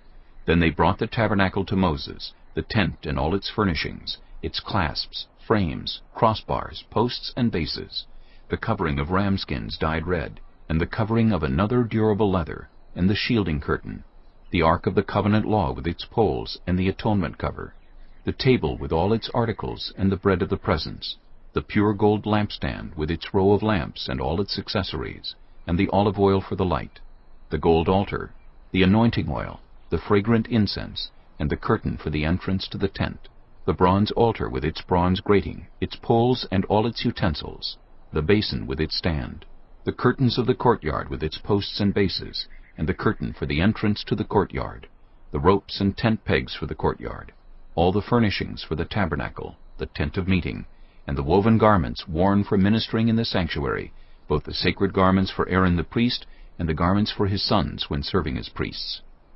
The Israelites had done all the work just as the Lord had commanded Moses. Moses inspected the work, and saw that they had done it just as the Lord had commanded. So Moses blessed them. Chapter 40. Then the Lord said to Moses, "Set up the tabernacle, the tent of meeting, on the first day of the first month. Place the ark of the covenant law in it, and shield the ark with the curtain. Bring in the table and set out what belongs on it. Then bring in the lampstand and set up its lamps. Place the gold altar of incense in front of the ark of the covenant law, and put the curtain at the entrance to the tabernacle. Place the altar of burnt offering in front of the entrance to the tabernacle, the tent of meeting. Place the basin between the tent of meeting and the altar, and put water in it. Set up the courtyard around it, and put the curtain at the entrance to the courtyard. Take the anointing oil, and anoint the tabernacle and everything in it. Consecrate it and all its furnishings, and it will be holy. Then anoint the altar of burnt offering and all its utensils. Consecrate the altar, and it will be most holy. Anoint the basin and its stand, and consecrate them. Bring Aaron and his sons to the entrance to the tent of meeting, and wash them with water. Then dress Aaron in the sacred garments. Anoint him and consecrate him, so he may serve me as priest. Bring his sons and dress them in tunics. Anoint them just as you anointed their father, so they may serve me as priests. Their anointing will be to a priesthood that will continue throughout their generations." Moses did everything just as the Lord commanded him. So the tabernacle was set up on the first day of the first month in the second year. When Moses set up the tabernacle, he put the bases in place, erected the frames, inserted the crossbars, and set up the posts. Then he spread the tent over the tabernacle, and put the covering over the tent, as the Lord commanded him. He took the tablets of the covenant law and placed them in the ark, attached the poles to the ark, and put the atonement cover over it. Then he brought the ark into the tabernacle, and hung the shielding curtain, and shielded the ark of the covenant law, as the Lord commanded him. Moses placed the table in the tent of meeting on the north side of the tabernacle, outside the curtain, and set out the bread on it before the Lord, as the Lord commanded him. He placed the lampstand in the tent of meeting opposite the table on the south side of the tabernacle, and set up the lamps before the Lord, as the Lord commanded him. Moses placed the gold altar in the tent of meeting in front of the curtain, and burned fragrant incense on it, as the Lord commanded him. Then he put up the curtain at the entrance to the tabernacle. He set the altar of burnt offering near the entrance to the tabernacle, the tent of meeting, and offered on it burnt offerings and grain offerings, as the Lord commanded him. He placed the basin between the tent of meeting and the altar, and put water in it for washing. And Moses and Aaron and his sons used it to wash their hands and feet. They washed whenever they entered the tent of meeting or approached the altar, as the Lord commanded Moses. Then Moses set up the courtyard around the tabernacle and altar, and put up the curtain at the entrance to the courtyard. And so Moses finished the work. Then the cloud covered the tent of meeting, and the glory of the Lord filled the tabernacle. Moses could not enter the tent of meeting because the cloud had settled on it, and the glory of the Lord filled the tabernacle. In all the travels of the Israelites, whenever the cloud lifted from above the tabernacle, they would set out. But if the cloud did not lift, they did not set out, until the day it lifted. So the cloud of the Lord was over the tabernacle by day, and fire was in the cloud by night, in the sight of all the Israelites during all their travels.